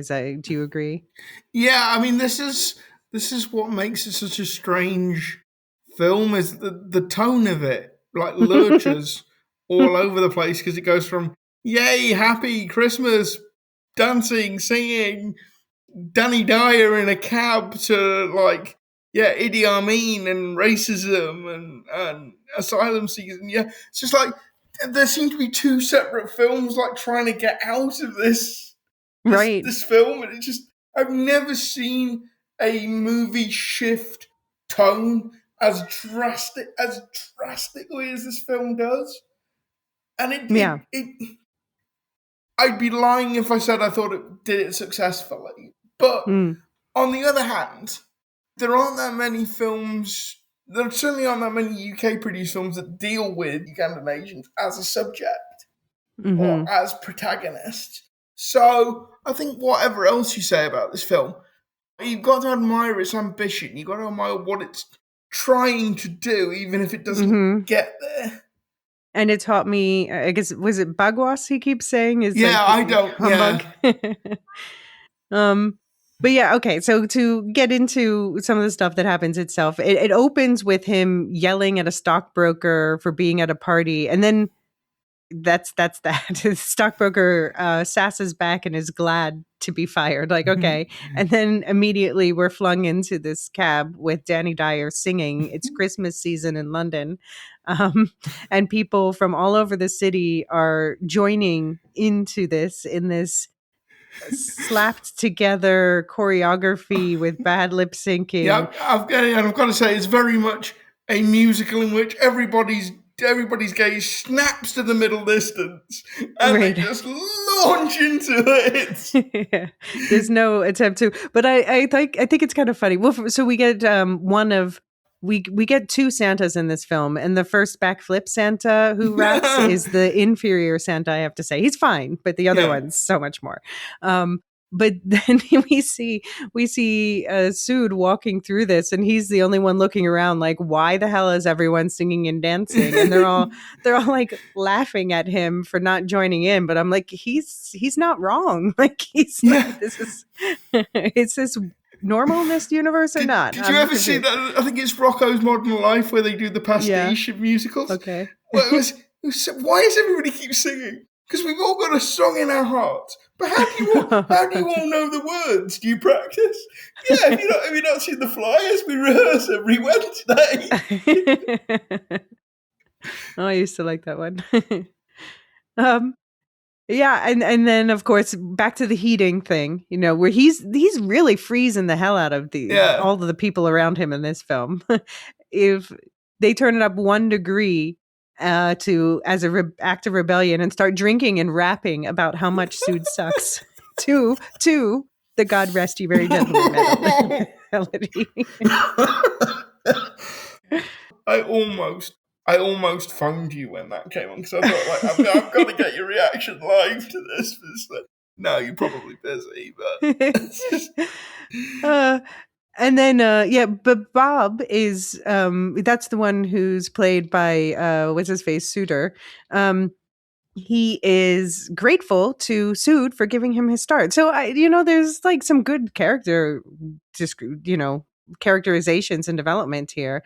And we see Bob defend Sood to his staff until Sood fires everyone except Bob, who I guess now needs to do all of their work. yeah. But I loved that we should have gotten every time the nephew was on screen, he was great. I think he's a great actor, perfect line deliveries. And I love that he says that they have the classic exchange, but with a twist. What have you to be merry? You're Indian and poor. What have you to be grumpy? You're British and rich. And then, one of the themes, there's so many themes packed into this, but one of the themes is the fact that they are Hindu, and he's going around saying like Christmas is not even our religion, and his nephew's like, yeah, but all the gods are the same anyway, and people are like, well, we want to celebrate Christmas. Everyone else celebrates Christmas. Let us do it. Yeah, but I'm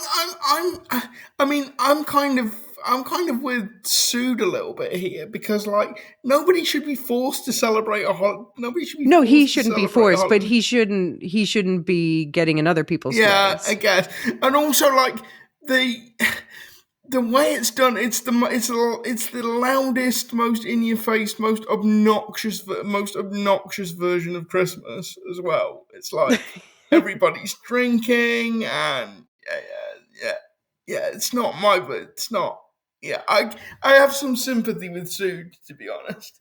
Yeah, well, he's a teetotaler, and I'll Yeah, say I come from a family of not teetotalers, and I know I have lots of British friends who are not teetotalers and definitely have loud drunk Christmases in Britain. yeah, So I know but it's not his vibe, and I think that's okay as long as yeah. he's not stopping other people. Because like when Christmas Present turns up and they do the whole like feast in the dining room thing, it's like I'm teetotal and vegetarian, and like Christmas Present just like plows on, and it's like, hang on, actually, that's a perfectly reasonable. That's Yeah, a yeah, perfectly reasonable. yeah. Yeah, but what's not reasonable is like judging his nephew for marrying a white woman Yeah, with no money and status, of course, also. yeah, Yeah, we get I mean this is a surprisingly like it is a faithful adaptation in a lot of way. It hits all the beats with his visitors coming and the charity collecting and all that stuff. And then he blames Bob. He's like, you're poor because you had so many kids, which it turns out is 4, which is a lot, but it's not like a lot. yeah, And then there's the Cratchit shopping song, because the true spirit of the holiday is it doesn't matter if it's a good gift, just buy something. Buy something even if it's used. I'm literally paraphrasing the lyrics. yeah. Literally, it's like, yeah, And I love how there's 4 kids, but they only take the one that the audience cares about for shopping. The other 3 are like, "Are you named Tim? Stay home." Oh, we get more needless cab action. I'm wondering if the cab stuff is a reference to Scrooged, but then at least that was one of the spirits. Yeah, like I don't know why the cab is there, and like for everything I've said, Danny Dyer is just he's an annoying screen presence. But I do one of the funniest lines from the trailer that people keep mocking, but it is funny. Even though I am a vegetarian, by the way, he's singing about like all the Christmas meats and stuff, and he says, "I'm a vegetarian. This is offensive." But also, I mean, I will say this: cab drivers that won't take the hint that you Mm-hmm. don't want to speak to them, Yeah. absolutely one of my pet peeves. Mm-hmm.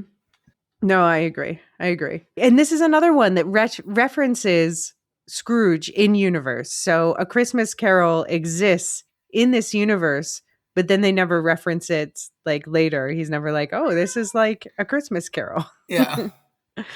um, but yeah, so he takes his info to complain about getting stuck in traffic. I mean, complaining about not shutting up when he wants him to, maybe getting stuff in traffic, nothing he can do. And then yeah, he again goes to the shopkeeper, takes his penny back, and gives him another "Christmas is not for us" lecture. Yeah. And you know, this actually made me think about something that I had taken for granted, which is the fact that people who are not Christian will keep shops open on Christian holidays.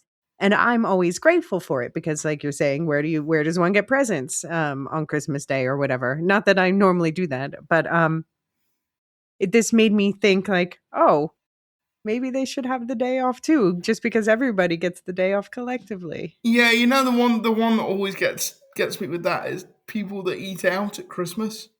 Mm-hmm. People that like, Well, it's in the U.S. at least. It's a common Jewish tradition that Christmas is you go to the movies and you go out for Chinese food, and the movie theaters and Chinese restaurants count on it really financially. Yeah, okay. yeah. What's the one with KFC that's like? There's a I don't know. I think no Japan. That's the one with KFC. Okay, yeah, that makes sense. Yeah. And then we get him yelling at the choir in front of church. But here I'm going to defend him. He is 100%. They are a shit choir and they needed to shut up. And if they were adults, they would have been arrested. We haven't talked about, okay, so we get our first bit of CGI with the door knocker where a CGI face comes through. We got to talk about the CGI. What do you think? I mean, this is kind of the whole sort of issue with this film. There is a good film in there. It's just layered under. It's just buried under layers of weird decision making, and yeah, no, like because the CGI for Marley looks like.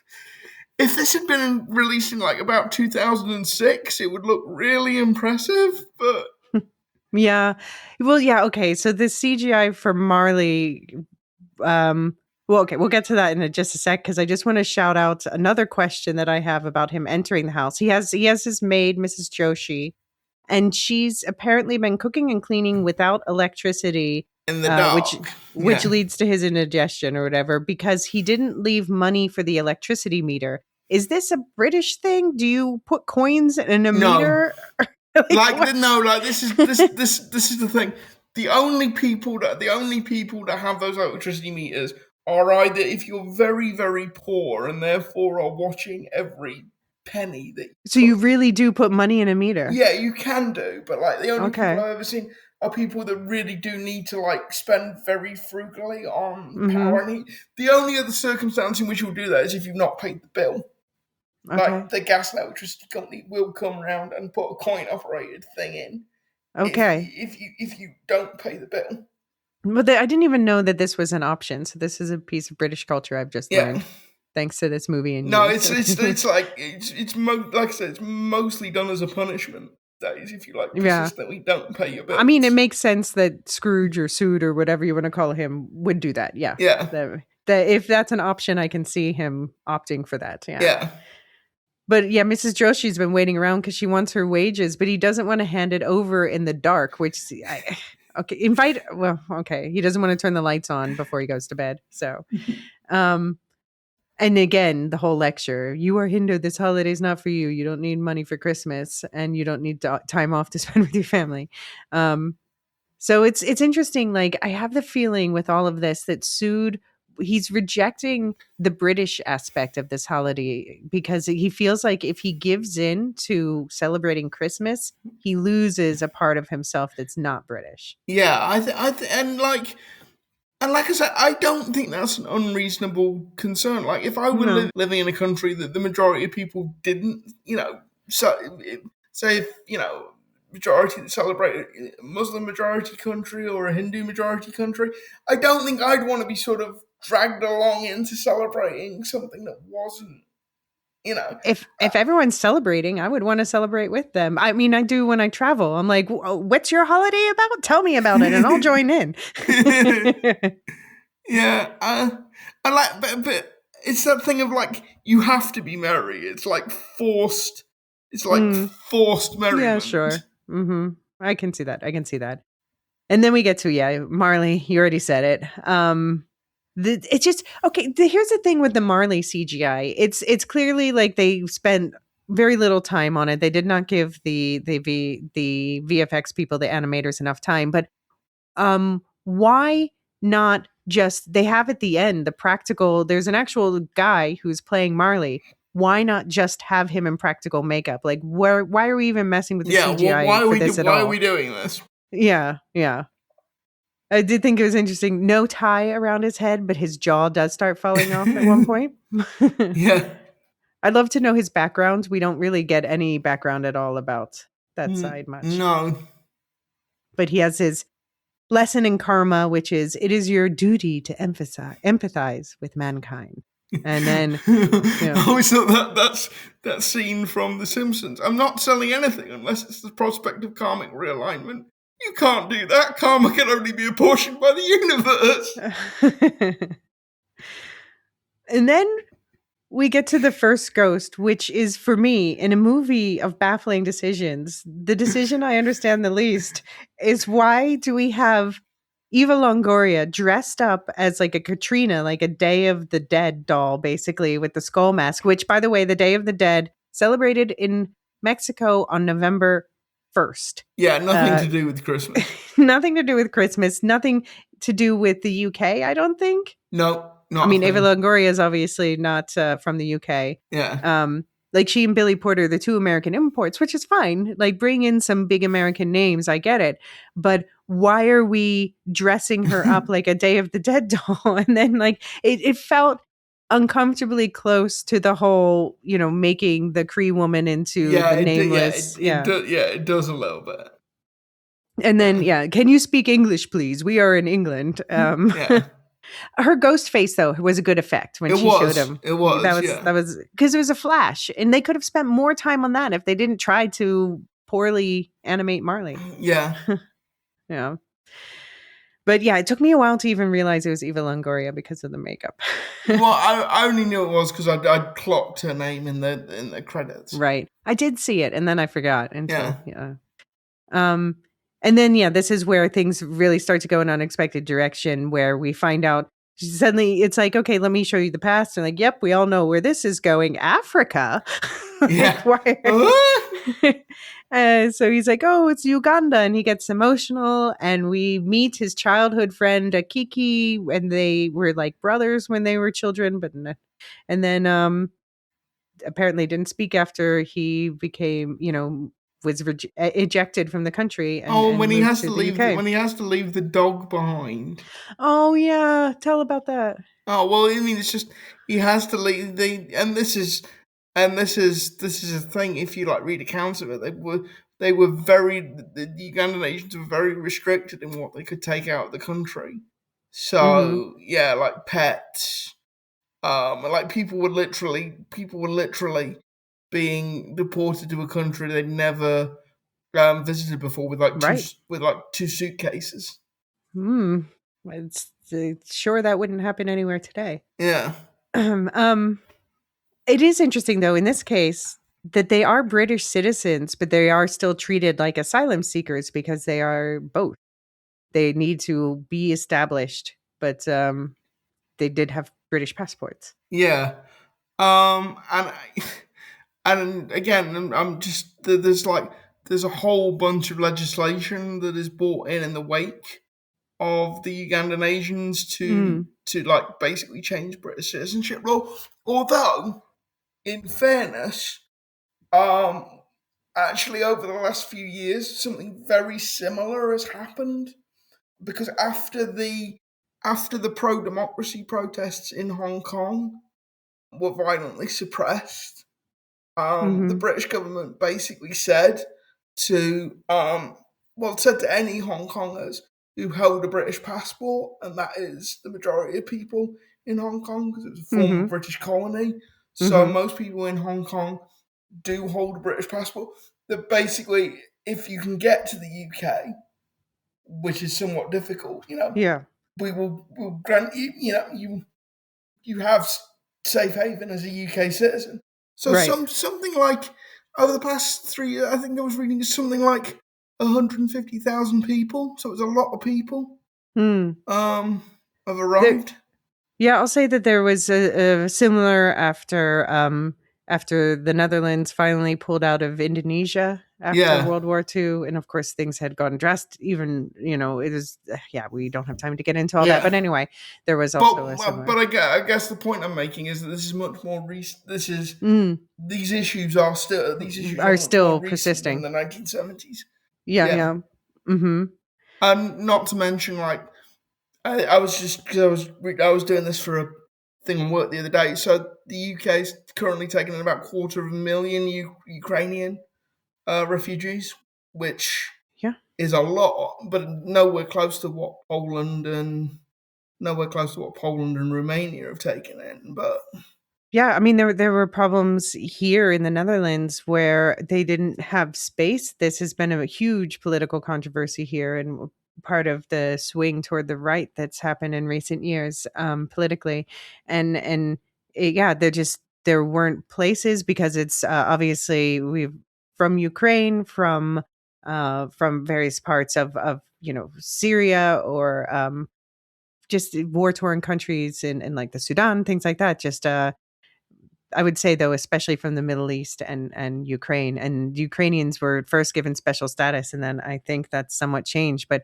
I think about especially from I thought it was funny they made a reference to the bland food in this because I did yeah, think about that was a thing that I was reading about in the news and stuff, especially when we were taking a lot of Syrian asylum seekers in, and they were first of all they were housed in prisons because the Netherlands has more prisons than prisoners and so they were like, okay, we'll turn these into refugee centers because we are short. And so they're living this miserable space, and then they're being fed like Dutch meat and potatoes, and they realized that it made things a lot better for them when they allowed some of them to take charge of the kitchen. okay, So that was yeah, it was just interesting that they definitely directly referenced that here. yeah. And then his father dies of a heart attack. But the worst line ever. They said he died of a heart attack, but I know he died of a broken heart. Well, yeah, that is That what is a heart literally attack is. that is literally, yeah. What happened to their mother? Did they ever say? No, I don't. No, Yeah. if they did, I missed it. And his sister was around, but then mysteriously died at some point. Not important. Nephew's still around. Yeah, Sister died. Who knows? yeah. And then there's an old woman who I was trying to decide, is that his grandmother? But it must not be because she didn't take him in. But she was with them when they immigrated. But I, maybe th- there's just like a whole group of them that I, went th- together. I think aunt potentially.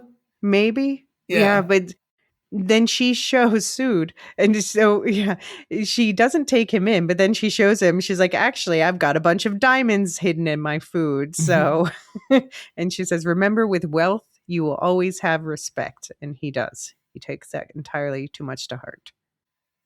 Hmm.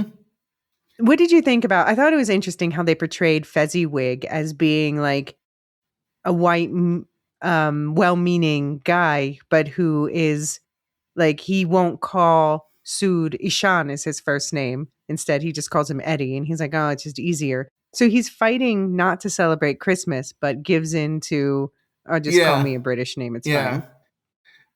fine." I mean, yeah. There are a lot of Chinese students at the University of St Andrews that will have their own name, but will Yeah. adopt an anglicized Mm-hmm. name as well.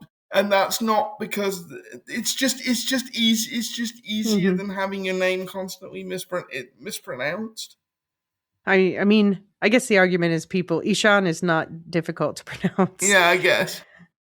But yeah, he thinks, of course, as always, Fezziwig was too generous and ruined himself, blah, blah, blah. But we get some awesome 80s fashion and 80s dancing. Yes. Awesome 80s fashion. Incredible, incredible work. And then we get his love. I think they did the love montage better than most. Like Yeah, it wasn't bad. her name's B in this case, and she comes to work at Fezziwig's, and they have the whole falling in love montage. He asks her to marry him, and I think this is interesting. Her parents, she's also Southeast Asian. Probably not from Uganda, also, but I don't know. But anyway, her parents reject him for having no money or family.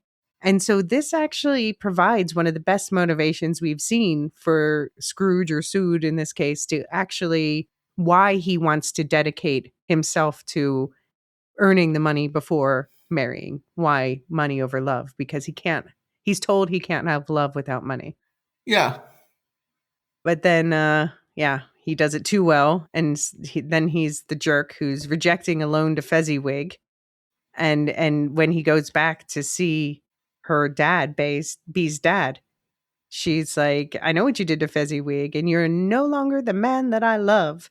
He says money can help us escape. And I feel that. I feel that as someone who has struggled financially, who is struggling financially, you just have that feeling like if I just had the money, I didn't have to worry about those things, then I could just worry about the things that matter instead. But it's just that rat race to get that. And obviously he got more than enough and didn't stop. Yeah. Yeah. And she accuses him of hiding from the world by looking down on others, which goes back to that whole.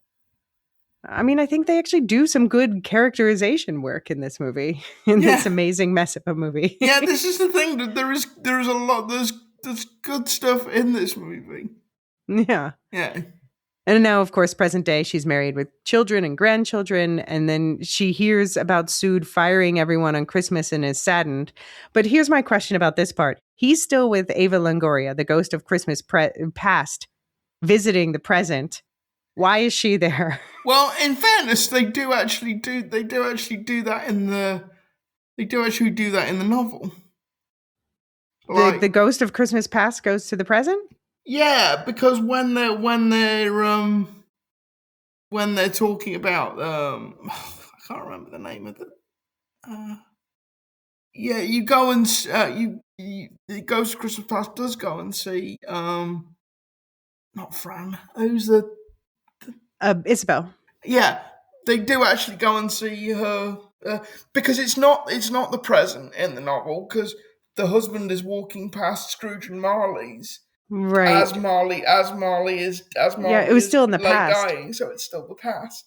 Yeah, it's still in the past. Yeah. And this one, because she knows what just happened with him firing everyone in his office, that means it's the present. So they should have just, I don't know. It was just a little sloppy there. Yeah. But then I do love this song, like "Don't let the pain define you." No, as the man who can never return. I don't remember the melody, but sorry. like, don't let the pain define you as the man who can never return. Don't let the pain devour you. Face it, embrace it, and learn. That's a good message. It is, but it's. But then what's not a good message is he tries to strangle the ghost. Actually, pretty book accurate. And wakes up wrestling the bed sheets the normal way. He's laying in the bed, like, you know. And he still has the ring. Oh my God. It's been how many years since they broke up and he still has the ring he proposed to her with. Yeah. Ugh. But then we get Billy Porter. Are you a Billy Porter fan? I have no idea who Billy Porter is. Like this. Well, now you do. Yeah. So are you a Billy Porter fan now? Yeah, okay. Sort of. Okay. Billy Porter is like, I suppose, especially a stage icon, but he's definitely in a lot of movies and things like that. And he's known for singing, clearly. He sings Rise Up, and his message is don't accept injustice and only protect yourself. Fight injustice with the people who actually care about creating a better world. That's pretty Dickensian, right? Yeah. Yeah. And also he has like a pair of sidekicks who are introduced but never heard from again. That's true. They're his backup singers, but Yeah. then they skedaddle. And he gives a video tour of Christmas around the world, which does really recall that montage in the novel where he's seeing Yeah. all the Christmases. My favorite bit of the novel, that. And it's Yeah. almost always cut out of the adaptations. Did you like this version? Yeah, I mean, yes, it was. I'm just always glad when that is in there because, like I say, Mm-hmm. one of my favorite parts of the novel. Yeah. And then okay, so then we've obviously visit the Cratchits, or what are their names? I don't. Did they even say their last name? There's just Bob. Yeah, it's just Bob. Bob. So Bob has 4 kids, including, of course, Timmy, who with, and I'm sorry, but this always makes me laugh. Timmy with a rare illness, tumors. Like, what? I don't mean to laugh at tumors. It's just, what are we talking, cancer here? Like, what's going on? I'm gonna Spirit. I'm gonna need more. If you want me to cure this kid, I'm gonna need more information. More information. It just, and I hate to tell you, sadly, cancer is not a rare illness. But okay. But this time they're trying to get to a specialist in Switzerland. Yeah. And then this is actually this is proper sad. The 6 of them share a single chicken. Single chicken that was a day out of date as well. That's what makes it really sad. Yeah. But their family vibes are great. Like, we barely hear from 3 of the kids. That's fine. But the parents have a lovely vibes. They do. They do. That would be part of their family and share their. Well, I don't even eat chicken. Some more for them. Yeah. Yeah, and we hear Bob thinks Sood is depressed, which is really empathetic and real. Yes. And he sings about empathy for the boy inside the man. Yeah, again, charming. So charming. Gary Barlow. It hurts. Okay. Yeah. I like that. Okay, contrasting this with the Ebenezer Western one. In that one, we didn't talk about it, but it's like Scrooge was forced to go with the ghosts. Like, they kept, like, he would be like, no, I don't want to. And they would force him along and confront him with this. Like, there just seemed to be this tale of, we have to tell them what to do. Whereas here, he always makes the choice for himself. Yeah. So I think that's important. Yeah. But then the best part of this whole present thing is definitely visiting the nephew's party, where the entire party sings about Sood the miser, and Sood looks miserable about it, but somehow doesn't want to leave. But then, of course, Indian Santa comes in, and that was one of the best parts. The choreography and blocking for this is just... Oh, his part was great.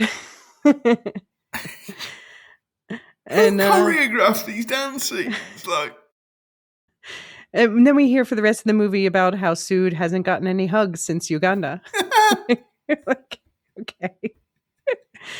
But his nephew reminds him of what he lost, but he believes his nephew will learn cynicism. And then we learn Uganda's reopening to Asians born there. So, foreshadowing. Yeah.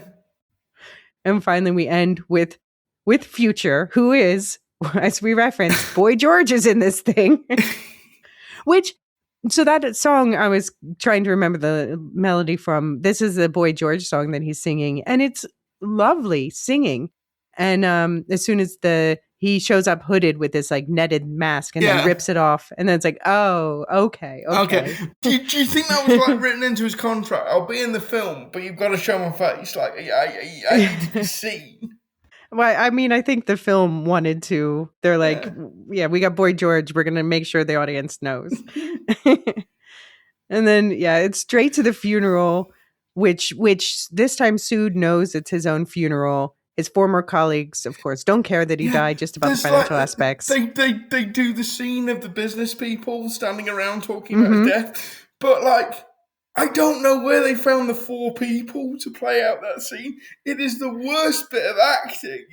Like, I know they're supposed to be like braying assholes, but like, good grief, that was one. But then, it seems like also they conflate the 2 funerals. Like, we see at first that only Bob is at his funeral, but then it seems like Bob is actually attending. Well, Bob and Mrs. Joshi. And then it seems like Bob changes seats, and I guess that's him attending Tim's funeral. Yeah, I think that they were like intercut together. Yeah. But But again, in a way that was really awkwardly done. But my favorite part of this is we have Boy George, we have Billy Porter, and we have Eva Longoria. So two of them are powerhouse singers, and the three of them stand there together. So two of them can show you how well they can sing, while Eva Longoria just smiles and nods along. Like, why did we cast her? Just because she's a name? Like, what are we doing here with this character? Like, I like her. I like the actress. No shade to her. But what is she doing here? Hmm. And then, and then, of course, we get the final redemption thing. And I love how Sood's repentance when he wakes up apparently makes the children's choir much better. Yeah. They can suddenly sing. And now he's like, Christmas holiday for all. You must go home and spend time with your family to Mrs. Joshi. And he gives her the matis, the cracker type, like, yeah. It's kind Parafa, of like I think they're like hollow. It's kind of like a samosa, but without the filling. Yeah.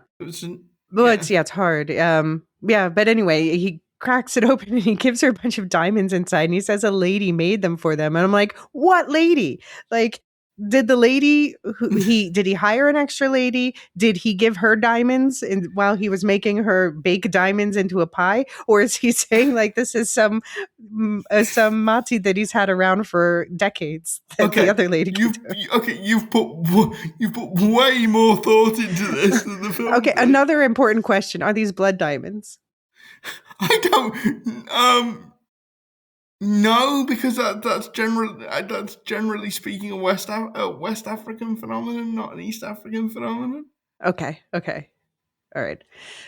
But yeah, so then he goes around and with his, I think he gets the generosity balance right enough. You know, he buys out the convenience stores. Well, I don't know, because he buys out the convenience store stock at 10 times the price so that they can take time off with the family. And then he goes to the Christmas market and says, I'm buying everyone everything. Just put everything on my tab. Again, you just need to give people some of your money, Sood.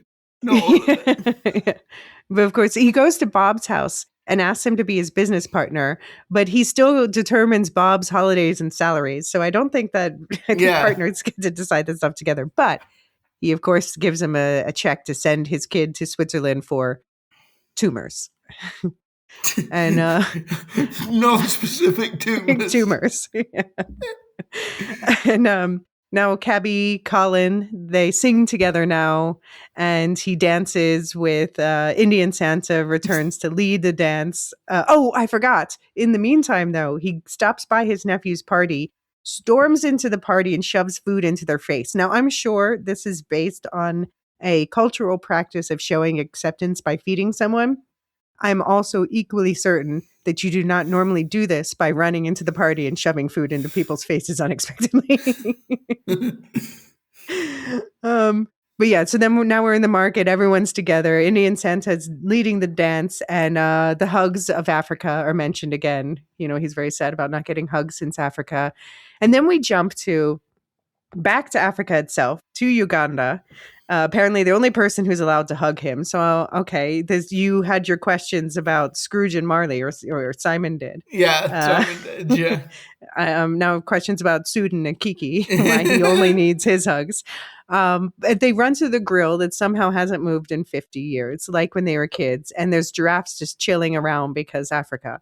But no, they get pretty, and then they end on a pretty sunset boat shots eating corn that must be cold by now. And what's her face, Mrs. Jonas, sings Last Christmas in Hindi over the credits with the help of the entire cast and crew. And I was charmed by all of that nonsense. What did you think of the ending? I mean, yeah, it was very much in keeping with the rest of the film. But this is the thing. I can understand that Telegraph review that gave it no stars. Sure. I can understand where that's coming from, and I don't think you need to be like, it doesn't need to be like a culture war thing to get there. There are some baffling choices, directorially, musically, cast wise. there's a lot of stuff in this film that doesn't work. On the other hand, it does its heart is in the right place. Yes. At the end of the day, it is trying to do something. It's trying to explore quite complicated issues in an easily accessible way. And it's trying to use the structure of Dickens' original story and his original authorial intent to talk about contemporary issues. And so, like, I can understand thinking this film is piffle. But I admire what it's trying to do at the same time as recognizing it doesn't pull it off. I mean, for me, like, it works as it is, but I see what a mess it is, and I see there could have been a different version, but I also just, like, unabashedly love this film as it is. Yeah. Can I read to you the best 5-star review I found on Letterboxd? Go on. So this is from someone called Zackelberg, who so I'll say this is going to be a list, and some of these things we've touched on, some of these things we have not had time to touch on, so you just get a preview of more of the insanity. I seriously recommend watching this movie if you've had fun listening to this conversation. But Zackelberg says, instead of giving this review, I will go through a list of events I found funny in the movie because this is just a Christmas Carol, and if you're reading this, you know the story. Santa doing a backflip during a musical number. The text for the title being the same as the cast and crew, like the exact same. I don't know, I didn't notice that. Danny Dyer. A man called Bob Cratchit works for a man called John Marley and has a son called Tiny Tim, while to boom, a Christmas Carol exists and no one mentions it. Sued, this version Scrooge, is just presented as a somewhat firm businessman for the first 10 minutes before he says he doesn't like immigrants and fires his whole workforce aside from Bob on Christmas Eve. Sued yells at children in front of a church for singing. I still think he was justified. The ghost of Christmas Past is Mexican with a skull face paint, unexplained as to why. Christmas Past is doing this as a favor for Marley. 10-minute history lesson about how Indians were kicked out of Uganda. Sued's father dies of a heart attack because the British food sucks so bad. Sued denies Fezziwig alone because he sucks at business, which causes his love to leave him. The ghost of Christmas Past takes Sued to see his current day love, finding out about how he fired everyone on Christmas Eve, which obviously should have been done by Christmas Present. Christmas Present thinks a song will fix Sued. Bob whips out a guitar at Christmas dinner and sings a very lengthy song while everyone's dinner gets cold. Tiny Tim thanks the NHS. Oh, God, yeah. You know the whole thing about the NHS as a secular religion in the UK? That's not meant to be taken literally. So it's NHS's National Health Service in the UK, for anyone who doesn't know. But Sued's nephew has an awesome song that is interrupted by a man who I can only describe as Indian Santa, and it's awesome. Yeah, they literally paint him as that. So, Yet to Come shows Sued his casket, then takes off his robe hood to show that he is Boy George. All three ghosts appear, and only Present and Yet to Come sing, with Past just standing there awkwardly. Awful fire green screen. Awkwardly cuts a scene of Tiny Tim being dead, Yet to Come having his hood back up, implying this happened earlier but is only shown now. I didn't even notice that one, to be honest. Tiny Tim's corpse is shown in the bed he died in. Sued tries to sing to comfort Bob despite knowing that he can't be heard or seen at this point. Sued is called crazy by a child for being incredibly festive. Sued gives his cleaner his grandma's diamonds that were hidden in baked goods for 60 years. I don't know if that's the correct interpretation, but it's the funny one. Sued buys out an entire corner shop. Sued screams into the air multiple times about how festive he is. Sued and Danny Dyer force their way into the Cratchit household, the mother yelling, telling her kids to come over here in a worried and alarmed manner. Awful CGI Marley ghost that smiles at the end. Indian Santa comes back to the final song. The movie ends with two 60-year-olds frolicking in a Ugandan field. I loved all of this, and it is my favorite cinema experience ever. Everyone was waving their arms in time with the final song. Yeah, I think That if sums it that's your up. favorite cinema experience ever, you haven't watched enough movies. But No, I mean, but this would be such. You and I didn't watch it in the cinema, and it seems like it would be fun to be in a where people are just like getting into like this would be a fun one to watch with a group, like a family and friends. Yeah. yeah, I suppose midnight screening. Hmm. Everybody's had a little bit to drink. Everybody's in a good mood. Yeah, okay. Yeah, you know what? Yeah, you know what? This would be a. Yeah, I could see this getting like a cult status, like a Priscilla Yeah. Queen of, like a Jesus Christ Yeah. Superstar or Priscilla Queen of the Desert, something like that. Yeah. I mean, I could see this being a big hit on streaming once people can watch it together But drunk. but like you said at the beginning, it absolutely bombed. I mean, it absolutely sunk without a trace. Yeah. Well, I mean, I think a lot of people weren't even aware it existed. And the only reason I was really aware is because we do this. Yeah, that's true. But I think on streaming, people will just discover it. And yeah. But okay. Yeah. Any final thoughts on that's it for the season? So overall thoughts on this season of A Christmas Carol. On this season, overall, I didn't. I think we exhausted a lot of the A tier Christmas Carol material last year. To be honest, Mm-hmm. um, but I've discovered a load of stuff that I wouldn't have found otherwise. Mm-hmm.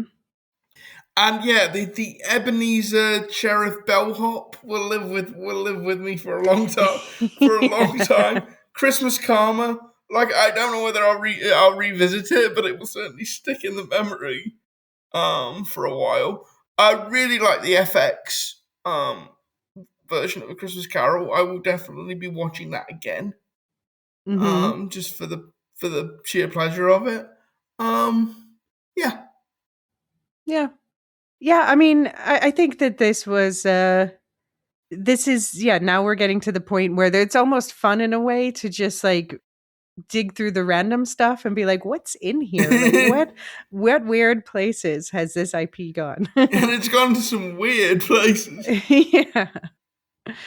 Yeah. So next year we're going to dip our toe in some more. Again, we want to hear from you if you have any particular favorites that we haven't covered yet in TV specials or in general. So jump into Discord, send us an email, we'llshiftspodcast@gmail.com. You'll find those links in the show notes. And there's also the Supercast and Patreon feeds in the show notes. They are the same thing. Supercast does offer some more options for a little less money. So just depends which you prefer. But that's where we have the special book episodes, things like that. So, and we promise in the new year, our New Year's resolution is to finish that book, Dune. Well, And we will try our best. We're not making yeah. any promises at this point. Right. Well, we'll do it. We'll do it a bit at a time. Oh man, it's such an overwhelming book to cover. But I am halfway through editing our first episode. Anyway, we will we'll We touch we, in we, base we, with that. we will return, and of course, at some point, relatively early in the new year, the new series of Silo Yes. will be Yeah. coming So to Apple. the fact that we haven't heard anything yet, I'm my guess based on absolutely nothing is maybe like March. Yeah, I was going to I'm say feeling March, April. yeah, I'm feeling a spring release for this, considering we haven't heard anything yet, but we know it's really coming almost really soon. Yeah, and we know that they filmed season 3 and 4 back to back. So Mm-hmm. Mm-hmm. we Yeah. are So we are we for are going to get answers. We are going to get completion. yeah, yeah, there should be a lot of answers in season 3. Yeah. Um, yeah, and just to the new book club members and stories ins, I will shout you out on the next Doom episode. That is what when I said in emails that I would, and yeah, it just works out for timing. Luke, do you want to shout out what is up with It Could Be Said? I we are gonna do we keep trying to do an episode, but Mm-hmm. life particularly at the moment seems to be getting in the way. Because Will, my co-host, has kids. Mm-hmm. and me and Simon have both got family for Christmas. So I'm not going to tell you when we're going to do our next episode because I don't want to make a liar out of myself. But I'm sure we will do a year in review episode before too much longer. All right. And if you want to check out the Lorehounds main feed, it is full of stuff as ever. Just wrapped up a weekly coverage of It, Welcome to Derry. I was a part of that. David and Nicole covered Pluribus on a weekly basis. Actually, that's still ongoing and it's wrapping up just before Christmas or something. David also recently covered with historian Brian the American Revolution series from Ken Burns. John and I did a one-shot on Talamasca, and there's also one-shots on Predator Badlands, Wicked, Frankenstein, and watch out for Christmas Day on that feed. There's going to be the Lorehounds Top 10 TV, and then there's going to be the day after that a check-in with some of the hosts on the network with some updates and news. And somewhere in there's also going to be a Christmas special where we're covering Violent Night on the Lorehounds feed this year. So lots going on over there. Any final thoughts, Luke? No, I think you've bled me dry of Christmas Carol content for another year. Done my job as usual, and now you can take time off and watch your precious Muppets on Christmas Eve. Yes, Muppets. Maybe I might make my family watch 'Twas the Night Before Christmas and just look adoringly into those little Rankin Bass kids' loving eyes. Yeah, not at all beady. Pure nightmare fuel.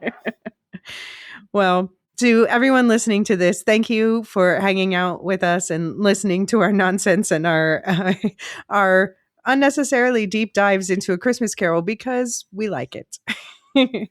May you have a Merry Christmas, Happy Holidays, whatever you are celebrating, wherever you are celebrating. God bless us, everyone, especially the bellhop sheriffs of the world.